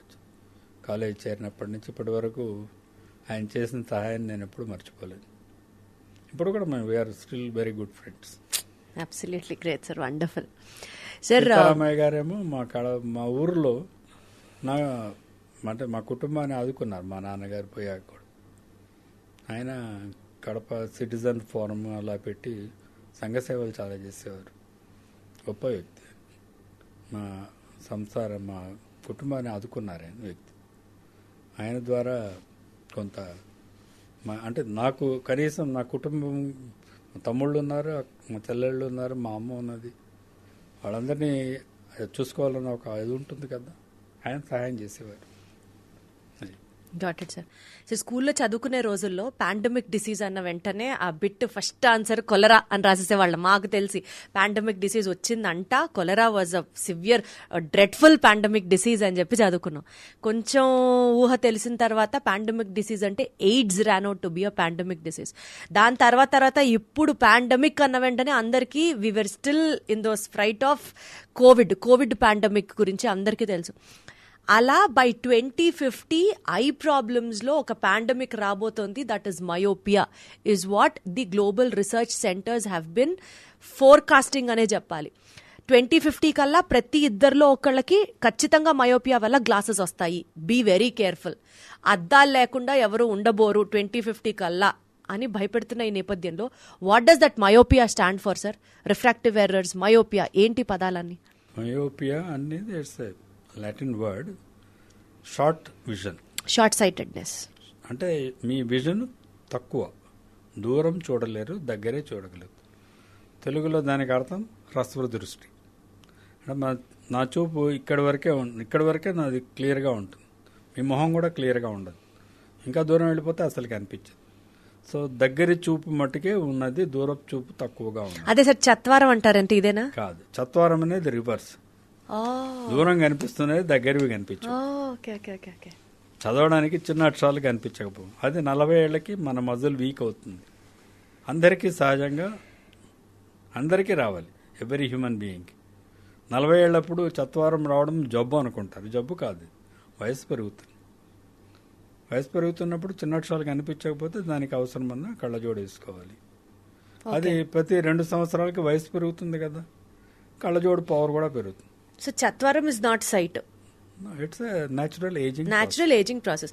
మయోపియా అంటే సైట్. మయోపియా అనేది by the virtue of your refraction. అంటే మనం చెప్పాను కదా, 2 కండెన్సింగ్ లెన్సెస్ ఉంటాయి, కార్నియా అనేది లోపల lens, plus image has to form అనే పర్టికులర్ డిస్టెన్స్ బిహైండ్. మన కంటి నిడివి అనుకోండి, ఇప్పుడు ఇక్కడి నుంచి అక్కడికి 24 millimeters, 24.5 ఆర్ 25 అనుకుందాం. 2.5 centimeters మనది ఆర్గన్ పొడుగుగా ఉన్నది. ఇది పొడుగు ఎక్కువైంది అనుకోండి కొంతమందికి పుట్టుకతో, అది కూడా హెరిడిటరీ అగైన్. అప్పుడు ఏమవుతుంది, ఈ విజన్ యొక్క ఇమేజ్ ముందు పడుతున్నది రెటీనాకి. అందరూ ఫిజిక్స్ చదువుకుంటాం ఈ రోజుల్లో, 7th క్లాస్కే ఫిజిక్స్లో హస్రదృష్టి గురించి వాళ్ళు ఐఐటి ఫిజిక్స్ ఉంటాయి సార్. అలా కాదు, చెప్తున్నా, చదువుకుంటారు, మర్చిపోతాం. వాడిని ఆ కుర్రాడు భయపడుతూ వస్తాడనమాట. అయ్యా నువ్వు చదువుకున్నదే నీకు వచ్చింది, నీకు అనుగుడ్డు పెద్దగా ఉండవచ్చు. ఒక 1 millimeter పొడుగ్గా ఉందనుకుందాం, ఇన్స్టెడ్ ఆఫ్ 24 or 25 26 అనుకుంటే దానికి ఒక -3 diopters లెన్స్ ముందు పెట్టుకోవాలి కంటి ముందు. అప్పుడు కరెక్ట్గా ఇమేజ్ ఫామ్. 3 diopters ఎర్రర్ రావచ్చు. అట్లాగే మనం ముందు ఉన్నది కూడా కాన్వెక్స్ లెన్స్ కార్నియా, అది కొంచెం ఎక్కువ కర్వేచర్ ఉందనుకుందాం, అప్పుడు ఒక 3 diopters ఎర్రర్ రావచ్చు. మామూలుగా కాన్వెక్స్ లెన్స్ ఇలా అయిపోతే ఇక్కడే పడుతుంది ఇమేజ్, ఇలా ఉంటే ఇక్కడ పడి ఉంటుంది ఇమేజ్. సో ఇక్కడ పడాల్సింది ఇక్కడే పడుతున్నది కాబట్టి, ఇది కర్వేచర్ ఇలా ఉంది కాబట్టి ముందు ఒక కాన్కేవ్ లెన్స్ పెట్టుకోండి. ఈ కాన్కేవ్ లెన్స్ పెట్టుకోవడం వల్ల కరెక్ట్గా ఇమేజ్ ఫార్మ్ అవుతుంది. ఇంతే. ఇది ఈ గ్రోత్ ఫ్యాక్టర్ని children addicted to the near vision may change the development of the globe అని ఒక గ్లోబల్ రీసెర్చ్ ఫిలాసఫీ నౌ. ఎక్కువగా చదువుతూ దగ్గరవే కాన్సన్ట్రేట్ చేస్తూ ఉన్నప్పుడు అది it may change the alter the your refraction process. Convexity development అన్నాను కదా, 10 సంవత్సరాల వయసు వరకు మన కన్ను చూపు పెరగాలి, కరెక్ట్గా ఇమేజెస్ ఫామ్ అవ్వాలి. సో ఇది పెరుగుతున్నదేమో నియర్ యాక్టివిటీ ఎక్కువైపోయింది ప్రజల్లో. అందుకనా అంటున్నారా? అందుకు ఈ యాక్టివిటీ వల్ల ఇవి బహుశా growth, it may change the natural whatever the growth factors are there in the human beings change చేయవచ్చు. అందుకు మామూలుగా హెరిడిటరీగా రావాల్సిన మయోపియా, మన శరీరం యొక్క అవయవ భాగాలన్నీ డిటర్మిండ్ ఏవి, మన తల్లిదండ్రులు. వాళ్ళ బట్టే మనం పొట్టిగా ఉండడం పొడుగ్గా ఉండడం ఉంటుంది.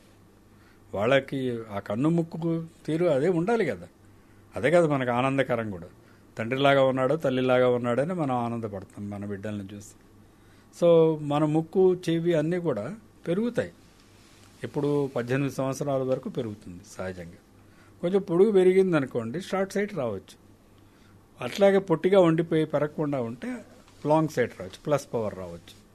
పుట్టకతోటే ప్రిమిచ్యూర్ చిల్డ్రన్ ఇంకా పొట్టిగా సరిగా పెరగకపోతే వాళ్ళకి ఇంకో డిఫెక్ట్ రావచ్చు, వాళ్ళకి కూడా షార్ట్ సైట్ రావచ్చు. రెటినోపతి ప్రిమిచ్యూరిటీ అనుకున్నాం కదా, వాళ్ళని కూడా మేము ఫాలో అప్ చేస్తాం.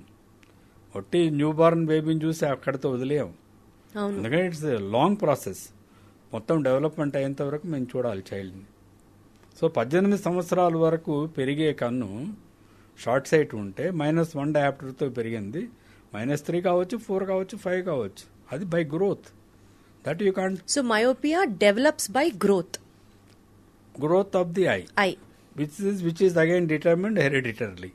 ఆ హెరిడిటరీ ఫ్యాక్టర్ని ఈ మధ్య దగ్గర చూపు చూస్తూ దూరపు చూపు చూడటం అనేది తగ్గిపోవచ్చు కంట్లో, కాబట్టి ఆ రకమైన షార్ట్ సైట్ రావచ్చేమో అని ఒక పీపుల్. అంటే sir can we summarise it this way, myopia 18 years దాటిన తర్వాత ఇంకా ప్రోగ్రెస్ అవ్వదు. అందుకే 18 years తర్వాతే మనము ఈ రోజుల్లో మోడర్న్ డేస్లో ఆ కర్వేచర్ని చేంజ్ చేస్తాం. ఫ్రంట్ ఉంది కదా కార్నియా అన్నాను కదా, దాని మధ్యలో కొద్దిగా బర్న్ చేయాలి, కాలుస్తాం. నేను చెప్పాలంటే అది చెప్తే కనీసం భయంకరంగా ఉంది సార్ వినడానికి కూడా. లేజర్ రేస్తో కొద్దిగా 3 diameters ఏరియాని ఇలా ఉన్నది స్ట్రైట్ అవుతుంది. సో ఆ కాన్కేవిటీ తగ్గినప్పుడు షార్ట్ సైట్ కూడా కరెక్ట్ అయిపోతుంది. ఎక్కువ కాన్కేవ్ ఉన్నది కాస్త తక్కువ కాన్కేవిటీ చేస్తాం, దానికి రకరకాల వైద్యాలు వస్తున్నాయి. Got it sir. సో బేసికల్ గా దగ్గరవే చూస్తూ ఉండడం కాకుండా దూరంగా చూసే వాటికి కూడా మనం అలవాటు పడితే చేసుకుంటే ఇలాంటి కొత్త కొత్త ప్రయోగాలతో ఉన్న ఎక్స్పెరిమెంట్లు అంటే ఆ ట్రీట్మెంట్లు మన మీద జరగవు. ఇవన్నీ కాస్మెటిక్ వాల్యూస్. మనం have moved into that correction of the refractive error. But otherwise also sir myopia కూడా రాదు కదా మీరు చెప్పినట్లుగా లాంగ్ విజన్ ని అలవాటు చేసుకుంటూ ఉంటే. At least if you have to make it a part of your life style. Healthy growth ఉండాలి, healthy habits of doing everything, physical activity ఉండాలి పిల్లల్లో. మాట్లాడుకుందాం సార్ దాని గురించి కూడా. I have a very dedicated question. Growth, health for eyes, golden words, అది definitely will talk about it. Sir కొన్ని myths రాసుకున్నాను. జనరల్ పబ్లిక్లో కానీ ఇన్స్టాగ్రామ్లో కానీ నాకు వచ్చిన మెసేజెస్తో కానీ if I have to debug them, మీరు అవన్నీ డీబగ్ చేయాల్సి వస్తే ఏం చెప్తారు? ఫస్ట్, టీవీ దగ్గరగా చూడడం వల్ల కంటి చూపు పోతుంది. దగ్గరగా ఎందుకు చూస్తున్నారు అన్నది గమనించాలి కదా. ఇందాకే చెప్పారు మీరు. దూరం కనిపించకపోతే దగ్గరికి వెళ్ళి చూస్తారండి.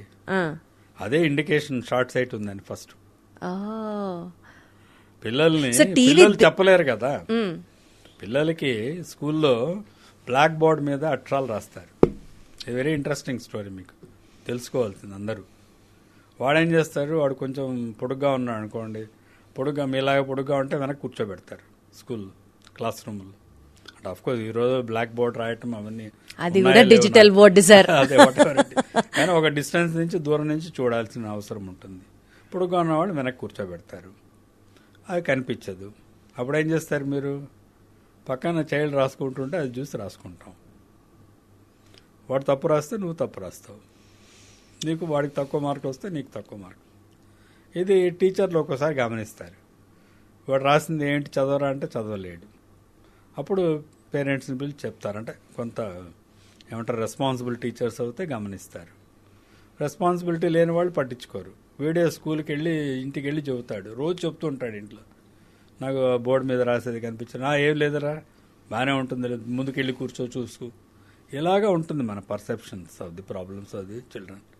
కాబట్టి చైల్డ్ని ఫస్ట్ క్లాస్ నేను ముందే చెప్పాను, ఇంకా చైల్డ్ బారినప్పటి నుంచే చూడాలని. కనీసం ఫస్ట్ క్లాస్ చేర్చేటప్పుడన్నా ఎల్కేజీ యూకేజీ ఎప్పుడన్నా ఒకసారి ఐ విజన్ చెక్ చేయించుకోవాలి. Got it sir, got it. Second point sir, cataract కి మందులతో చికిత్స చేయొచ్చు.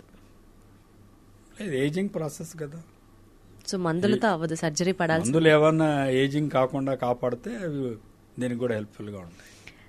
మసూరి, తేనె, రోజ్ వాటర్, క్యాస్టర్ ఆయిల్ కళ్ళని ఆరోగ్యంగా ఉంచుకోవడానికి అప్పుడప్పుడు కొన్ని చుక్కలు కళ్ళలో వేసుకోవాలి. నాకు తెలియదు కానీ ఈ వైద్యం గురించి నాకు తెలిసిందల్లా కంటికి కన్నీరు ముఖ్యం. కన్నీరు 24 గంటలు కంట్లో ఉంటుందని మీకు తెలుసా? అవును సార్, మాయిస్ట్గా ఉంటాయి కళ్ళు. నిద్రపోయినప్పుడు కూడా ఉంటాయి నీళ్ళు. మామూలుగా కళ్ళు తెరిచినప్పుడు అవి ఎవాపరేట్ అయిపోతాయి. ఈ భాగంలో కంటికి కొలికిలో వెనక భాగం గుడ్డు పై నుంచి అవి స్రవించి నెమ్మదిగా ఫిల్మ్ లాగా ఫార్మ్ అయ్యి రెప్ప చివర, మీరు రెప్ప లాగి చూసుకుంటే వచ్చిన హోల్ ఉంది. Correct sir. కెనాల్కుల పంక్టం అంటాం. అందులో నుంచి ముక్కులోకి వెళ్ళి ముక్కులో ఉన్న వేడిలో ఎవాపరేట్ అయిపోతాయి ఇన్ నానో క్వాంటిటీస్. ఇవి సహజంగా కంటికి అవసరమైన లిక్విడ్. ఓకే, అదేం చేస్తుంది, they will keep the structures which is transparent. మనకు ముఖ్యం కళ్ళు. మీ కళ్ళు మెరిసిపోతున్నాయి, లైట్ వెలుగు వచ్చింది అంటే ఎందుకు అది? Because your tear film is actually causing good coverage on the cornea, keeping it healthy. అది తగ్గిపోయింది అనుకుందాం, మీరు ఇవన్నీ వేస్తారేవో, దే ఆర్ నాట్ ఐసోటానిక్ చెప్తున్నా. కెమికల్లోకి వెళ్దాం కాంపౌండ్. అవి నార్మల్ ఏంటి, నార్మల్గా కన్నీళ్ళు ఎలా ఉంటాయి, ఉప్పగా ఉంటాయి. అంటే that is acidic, not acidic, salt, alkaline. Correct, salts are alkaline. Okay, alkaline. Just ఒక 7.25 అలా ఉంటుంది, ఎక్కువ అంత ఆల్కలైన్ ఉంటుంది. మరి ఉప్పగా ఏమి ఉండవు, కొద్దిగా ఉప్పగా ఉంటాయి. తాగే నీళ్ళు ఎలా ఉంటాయి, ఐసోటానిక్ కూడా కాదు, అసిడిక్. తాగే నీళ్లు సార్ అవి అందుకే తీయగా ఉంటాయి. ఐసోటానిక్ ఉంటే రుచి ఉండవు, అంతే కదా.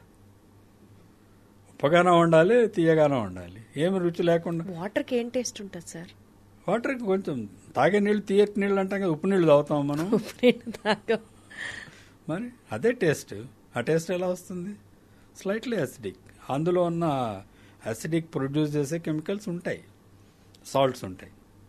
సో ఈ యాసిడ్ నీళ్లతో కళ్ళ మీద అలా చల్లుకున్నాం అనుకోండి, రోజుకు 10 సార్లు చల్లుకున్నాం అనుకోండి, కంటికి ఉన్న టీయర్స్ ఉన్నాయి కదా, టీయర్స్ ఏమిటి? ఉప్పగా ఉన్నాయి. వాటిని ఈ కెమికల్ డీకాంపోజిషన్ జరిగితే ఏమవుతుంది? న్యూట్రల్ అవుతుంది. ఇది యాసిడ్ పోసుకుంటున్నాం. యాసిడ్ అంటే అంతేం భయంకరంగా చెప్పదలుచుకోలేదు. స్లైట్లీ యాసిడిక్ వాటర్ కంట్లోకి వేస్తే సెలేనిక్గా ఉన్న టీయర్స్ నార్మల్ అవుతాయి. Salinity is essential for survival of the structures. అందుకే దేవుడు ఉప్పగా క్రియేట్ చేస్తాడు. ఎమోషన్ ఎక్కువ అవుతాయి, ఇవి నీళ్ళు ఎక్కువ ప్రొడ్యూస్ అవుతాయి. ప్రొడ్యూస్ అయిన నీళ్లు ముక్కులోకి వెళ్ళవు కాబట్టి వెళ్ళవు, చిన్న కెనాల్ అది ఓవర్ఫ్లో అవుతుంది, కంట్లో నుంచి నీళ్లు కారుతాయి బయటికి. ఎక్కువ ప్రొడ్యూస్ అయ్యే ఎమోషనల్ స్టిమ్యులేషన్ వల్ల, whatever it, emotional or గాలి తగిలినా ఏది తగిలినా అవి స్టిమ్యులేట్ అయ్యి ఎక్కువ, అంటే it's a natural protection. It will wipe off all the dust gist. మనకు తెలియకుండా లోపలికి వెళ్ళవచ్చు కొద్దిగా, కానీ కొద్దిగా పోతూ ఉందని చెప్పి రోజు అదే పనిగా కళ్ళు కడుక్కోకూడదు. కన్ను నోరులాగా పుక్కిలించక్కర్లేదు. Because it already has water in it throughout. Water natural, దాన్ని ప్రిజర్వ్ చేసుకోవాలి మనం. సో ఇవన్నీ మీరు అన్నారు కదా, ఇవన్నీ వేసుకుంటే అట్లా వేసుకొని మంచిది అని చెప్పిన వాళ్ళతో నేను ఒక ఎక్స్పెరిమెంట్ చేయడానికి సిద్ధంగా ఉన్నాను. దానివల్ల ఏమి ఎలాగా అవుతుంది, ఇది ఆల్టర్ చేస్తుందా, వేయకుండా కొంతమందికి వేసి కొంతమందికి. ఈ క్లినికల్ స్టడీస్లో ర్యాండమైజ్డ్ కంట్రోల్ స్టడీస్ అంటాం. మీరు నాకు అందులో బెనిఫిట్ ఏమి, అందులో నేను చెప్పిన దీనివల్ల ఏమైనా టీయర్స్ ఫిల్మ్ ఆల్కలైనిటీ పోయి డిస్ట్రాయ్ అవుతుందా? ఆ టీయర్ ఫిల్మ్స్ తగ్గిపోయే కొద్దీ డ్రైనెస్ వస్తుంది. Got it sir, I understand. ఇప్పుడు కంప్యూటర్ విజన్ సిండ్రోమ్లో అడిగారు ఇందాక, అదేం లేదు, కళ్ళు ఎక్కువ తెరుచుకొని అలాగే చూస్తూ ఉంటే డ్రైనెస్ ఆఫ్ ది ఐస్ కూడా మామూలుగా త్వరగా ఎవాపరేట్ అవుతున్నాయి. Tears are not being produce. So you will feel smarting, కళ్ళు మంటలు అనిపిస్తుంది. కొంచెంసేపు కళ్ళు మూసుకుంటే మళ్ళీ నార్మల్ టీయర్స్ వచ్చేస్తాయి. అందుకు వాళ్ళకి కొంతమందికి ఆర్టిఫిషియల్ టీయర్స్ ఇస్తాం. మరి ఎక్కువగా 24 గంటలు 20 గంటలు చూస్తూ అలాగే కాన్స్టెంట్గా మనమే కనురెప్పలు వాల్చకుండా ఉండలేం సార్. మీరు ఆర్టిఫిషియల్ టీయర్స్ అన్నారు కానీ సార్, అంటే ఇది కూడా ఒక ఐసోటానిక్, అప్పుడు ఐసోటానిక్ ఇది కూడా ఒక మిత్తే సార్. అది కరెక్టా కాదా మీరు చెప్పాలి. మేబీ స్క్రీన్ కి ఎక్కువ ఎక్స్పోజ్ అయినప్పుడు డ్రైనెస్ ఆఫ్ ది ఐని ఎక్స్పీరియన్స్ చేసినప్పుడు వల్ల కాదు, కంటిన్యూస్ గా రెప్పేయకుండా మీరు చెప్పినట్లుగా. అనిమేషన్ కాదు కదా మనం. ఎవరిని అనిమేషన్ అంటారు? దేవతల్ని. వాళ్ళు రెప్పలేయరట, రెప్పలు. వాళ్ళకేమన్నా దేవుడు అలా పెట్టాడము. రెప్పలు తెరుచుకొనంతా కూడా కాన్స్టెంట్ గా కంట్లో వాళ్ళ నీళ్లు స్పష్టంగానే కనిపిస్తుందేమో. అంటే నా పాయింట్ సార్, అలా డ్రైనెస్ ఆఫ్ ది ఐస్ వచ్చినప్పుడు బ్లింక్ చేస్తే సరిపోతుంది అన్నది మీరు చెప్తున్నారు.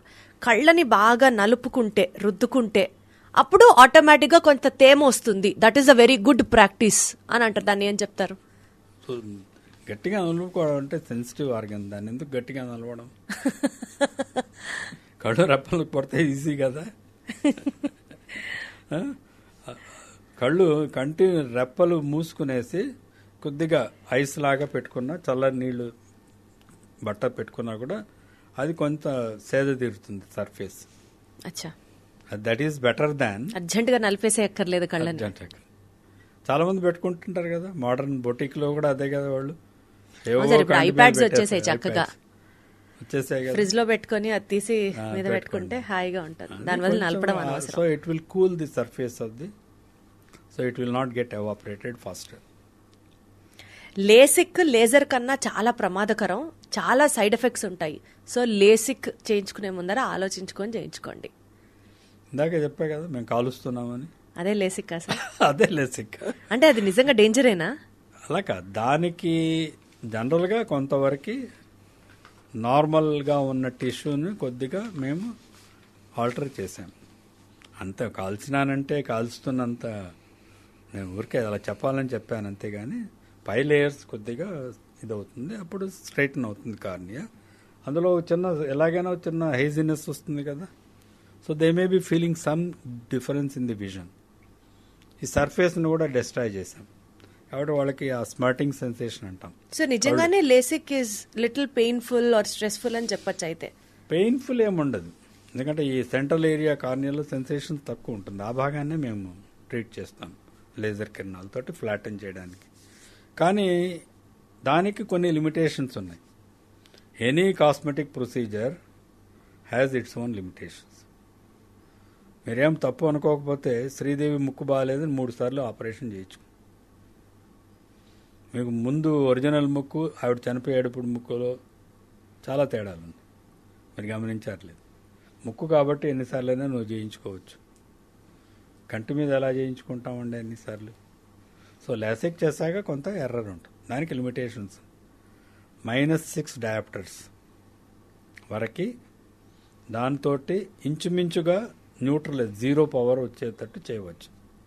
అంతకంటే ఎక్కువ ఉందనుకోండి కొంత రిమైనింగ్ పవర్ ఉంటుంది. కొంతమందిలో ఒక 15-20% పీపుల్లో ఆ టిష్యూ మళ్ళీ పెరగవచ్చు కదా, అందుకే 18 సంవత్సరాల వరకు చేయకూడదు. అది 18 ఏళ్ళు దాటాక చేసినా కూడా రెసిలియన్స్ అంటాం. ఇలా నొక్కి పెట్టింది మళ్ళీ తెరుచుకోవచ్చు, అది ఫ్లాటన్ చేసింది మళ్ళీ కన్వర్చర్ మారితే కొంత రావచ్చు. సో కొంత రిస్క్ అసోసియేట్ అయి ఉంది లేసిక్ తో. It's a cosmetic surgery. LASIK ఎందుకు చేయించుకుంటున్నారు? కళ్ళజోడు వేసుకోవడం ఇష్టం లేని వాళ్ళు, ఎక్కువ పవర్ ఉంది బయట, సోడా బుడ్డి కళ్ళద్దాలు బాగోవు కాబట్టి. దేనికి బాగోలేవు, వాడికి వేసుకున్నవాడికి బాగానే ఉంటుంది. నా మొహం సరిగా కళ్ళజోడు వేసుకుంటే బాగుండదు. అదే సార్ మీరు అన్నారు కదా కాస్మెటిక్ యాంగిల్ అని. 100% it's a cosmetic surgery, it's not a regular corrective surgery. So కొంతవరకు you can use it as a corrective surgery if it's a professionally required or job wise అవసరం ఉందనుకోండి. కొంత కరెక్ట్ చేసుకోవచ్చు, ఉద్యోగం సంపాదించుకోవచ్చు.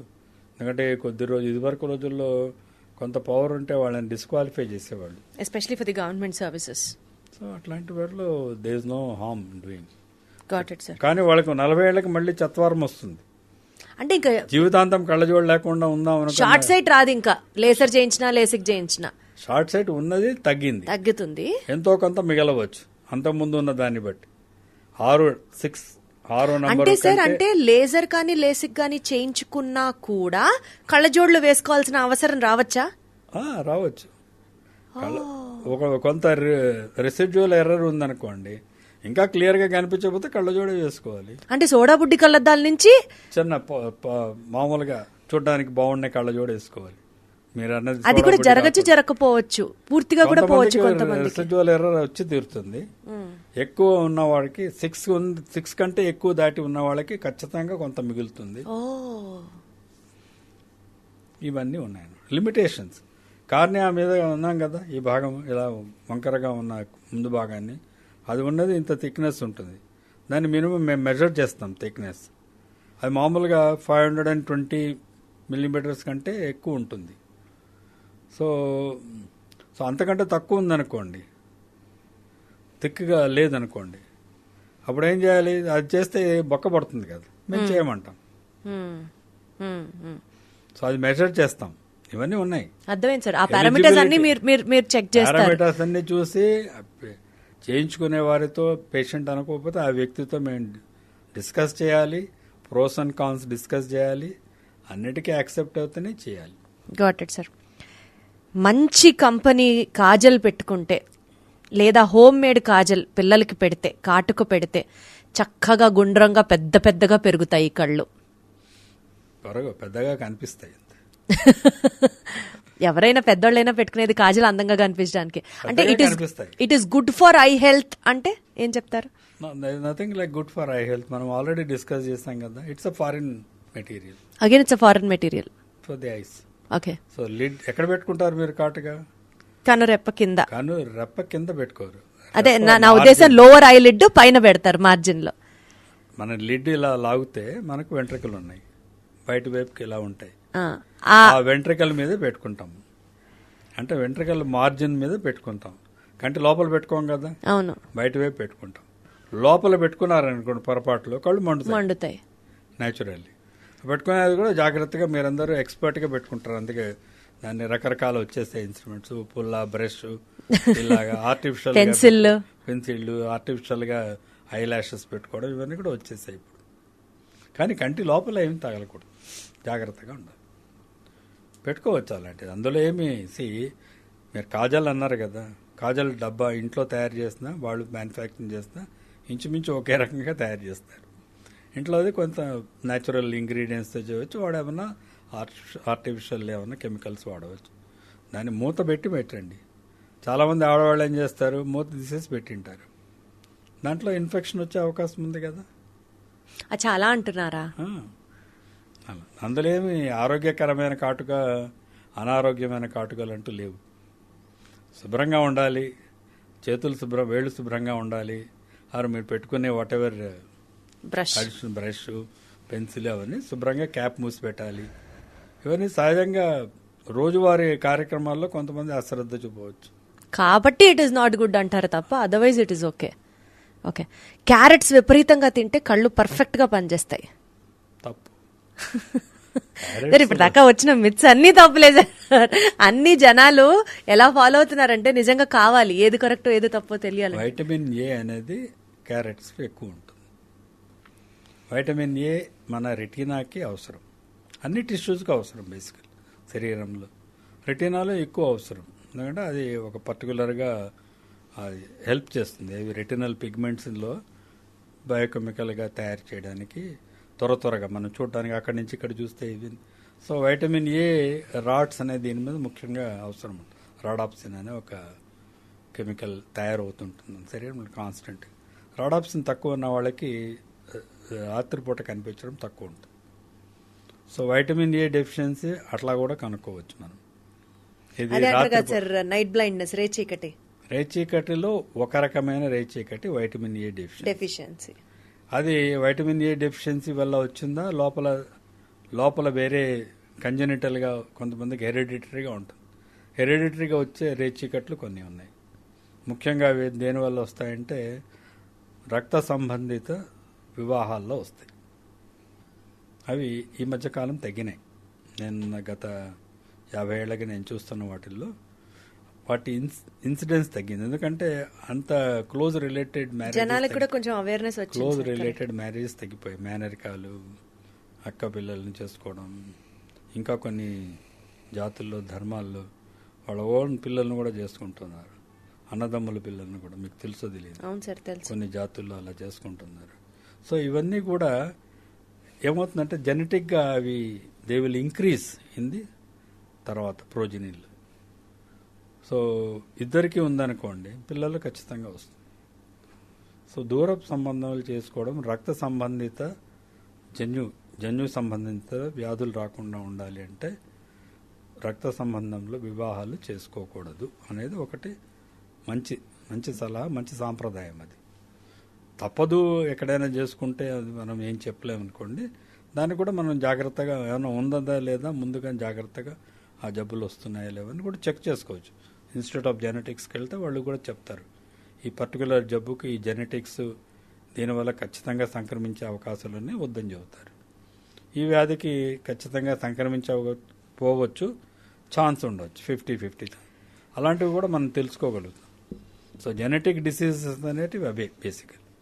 సో జెనెటిక్ డిసీజెస్ రాకుండా ఉండాలంటే అది రక్త సంబంధిత వివాహాలు ఉండకూడదు, అంతే. వైటమిన్ ఏ డెఫిషియన్సీ వల్ల వచ్చింది, ఒక్క single injection of vitamin A ఇస్తే పోతుంది. శుభ్రంగా క్యారెట్లు తింటే సార్, క్యారెట్ తినడం అనేది ఎందుకు, మన శరీరంలో లివర్లో వైటమిన్ ఏ మనం చైల్డ్హుడ్లో తిన్న వైటమిన్ ఏ స్టోర్ అయి ఉంటుంది.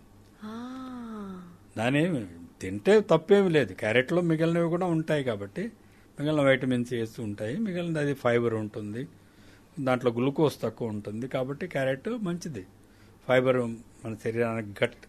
క్యారెట్లు బాగా తింటే వాళ్ళకి ఇంకా కంటి సమస్యలు రావు అనడానికి ఏం లేవు. మనం ఆహారంలో వైటమిన్ ఏ ఉన్న ఆహారాలు పిల్లలకి ఇచ్చి తీరాలి. ఫస్ట్ 5 yearsలో చాలా ఎసెన్షియల్ అది. సో పుట్టినప్పటి నుంచి అందుకే ఇవన్నీ కూడా పీడియాట్రిషియన్స్ చెప్పాలి వాళ్ళకి. తల్లిపాలు ఫస్ట్, పాల తర్వాత మనం 6 నెలలకే యాక్చువల్లీ పిల్లలకి ఆకుకూరలు ఇవన్నీ సూప్ లాగా చేసి పెట్టాలి. ఆహారంలో కూడా ఆకుకూరలు, ఎల్లో ఫ్రూట్స్, కలర్ఫుల్ డైట్. ఇవి తింటూ ఉంటే ఏ vitamin A deficiency A vitamin deficiency కూడా రాదు. వైటమిన్ ఏ కాదు, ఏ వైటమిన్ కూడా మనకు ఆకుకూరల్లో కాయగూరలో ఉన్న వైటమిన్ ఏ మనం ఏదైతే తింటామో లివర్లో స్టోర్ అయిపోయి ఉంటుంది. సో అడిషనల్గా వైటమిన్ ఏ తీసుకోకూడదు. చాలా ఎక్కువ తీసుకున్నారనుకోండి అదొక జబ్బు అవుతుంది. హైపర్ వైటమినోసిస్ అని వస్తుంది ఒకటి, రాకూడదు. కాబట్టి అంటే క్యారెట్లో అంత ఎక్కువ ఉండదులేండి, అంటే రోజు క్యారెట్ తిన్నా ఏమి ప్రమాదం ఏం లేదు. క్యారెట్ తింటే ఇవి పోతాయనుకోవడం తప్పు, రాకుండా ఉంటాయనుకుంటే అది మిస్కాన్సెప్షన్. Got it sir. కళ్ళు ఆరోగ్యవంతంగా పనిచేయాలంటే health for ice best practices ఏంటి, ఏం తినచ్చు ఏం తినద్దు చెప్పండి సార్. సో ఆకుకూరలు, వైటమిన్ ఏ, ఆకుకూరలు, ఎల్లో ఫ్రూట్స్, అన్ని రకాల ఫ్రూట్స్ ఫైబర్ ఉన్నవి తీసుకోవాలి. ముఖ్యంగా కంటికి నేను చెప్పా కదా ఇందాక, అదే పనిగా కళ్ళు తెరిచి కడుక్కోవాల్సిన అవసరం లేదు. కంట్లో ఏమన్నా బయటకు వెళ్ళినప్పుడు శాండ్ స్టామో దుమ్ము పడితే ఎక్కువగా గాలి వీచి అప్పుడు కావాలంటే కడుక్కోండి, అదే పనిగా కడుక్కోక్కర్లేదు. కంటికి కావాల్సినంత రెస్ట్ ఇవ్వాలి. 8 గంటలు, పిల్లలు అయితే 10 గంటలు, కనీసం 7 గంటలు కళ్ళు మూసుకుంటే అదే రెస్ట్ దానికి, అది ముఖ్యం. సో నిద్ర అవసరం, ఆహారం మంచి ఆహారం తీసుకోవడం అవసరము. ఇంకా చూపు తక్కువగా ఉందా లేదా అని చిన్నపిల్లల్లో ముందే చెక్ చేసుకోవాలి. వాళ్ళకి అవసరమైన కళ్ళజోడు ఇవ్వాలి. సో ఇప్పుడు ఈ నియర్ విజన్ గురించి మనం ఆల్రెడీ మాట్లాడుకున్నాం. So constant near activity is also not good basically. So అది లేకుండా చూసుకోవడం మంచిది, పిల్లలకి కూడా చెప్పాలి. అంతే, ఆరోగ్యకరంగా ఉండడం అనేది కంటికి కూడా ఆరోగ్యం. అబ్సల్యూట్లీ సార్, చాలా సింపుల్ గా ఉంది, కానీ దగ్గరవి ఎక్కువ చూడొద్దు అన్నదే ఎంతవరకు సాధ్యపడుతుందో చూడాలి. రెస్ట్ ఇవ్వండి మధ్యలో. Yes sir, got it. But చాలా ఇంట్రెస్టింగ్ విషయాలు, మనం రోజు వాటిని పాస్ అవుతూనే ఉంటాము, బట్ ఇంత డీటెయిల్డ్ గా తెలుసుకోవడం అనేది ఇప్పటిదాకా జరగలేదు సార్. మీ కాన్వర్జేషన్ చాలా మందికి ఎన్లైటన్ అవుతుంది, హెల్ప్ అవుతుంది అని అయితే నేను నమ్ముతున్నాను. But thank you so much sir. Thanks a lot. If it helps people and people understand, అందరికీ అర్థమయ్యే దాన్ని ఆచరణలో పెట్టుకుంటే అందరికీ ఆరోగ్యం, కంటే ఆరోగ్యం కూడా బాగుంటుంది. Thank you sir. Thank you.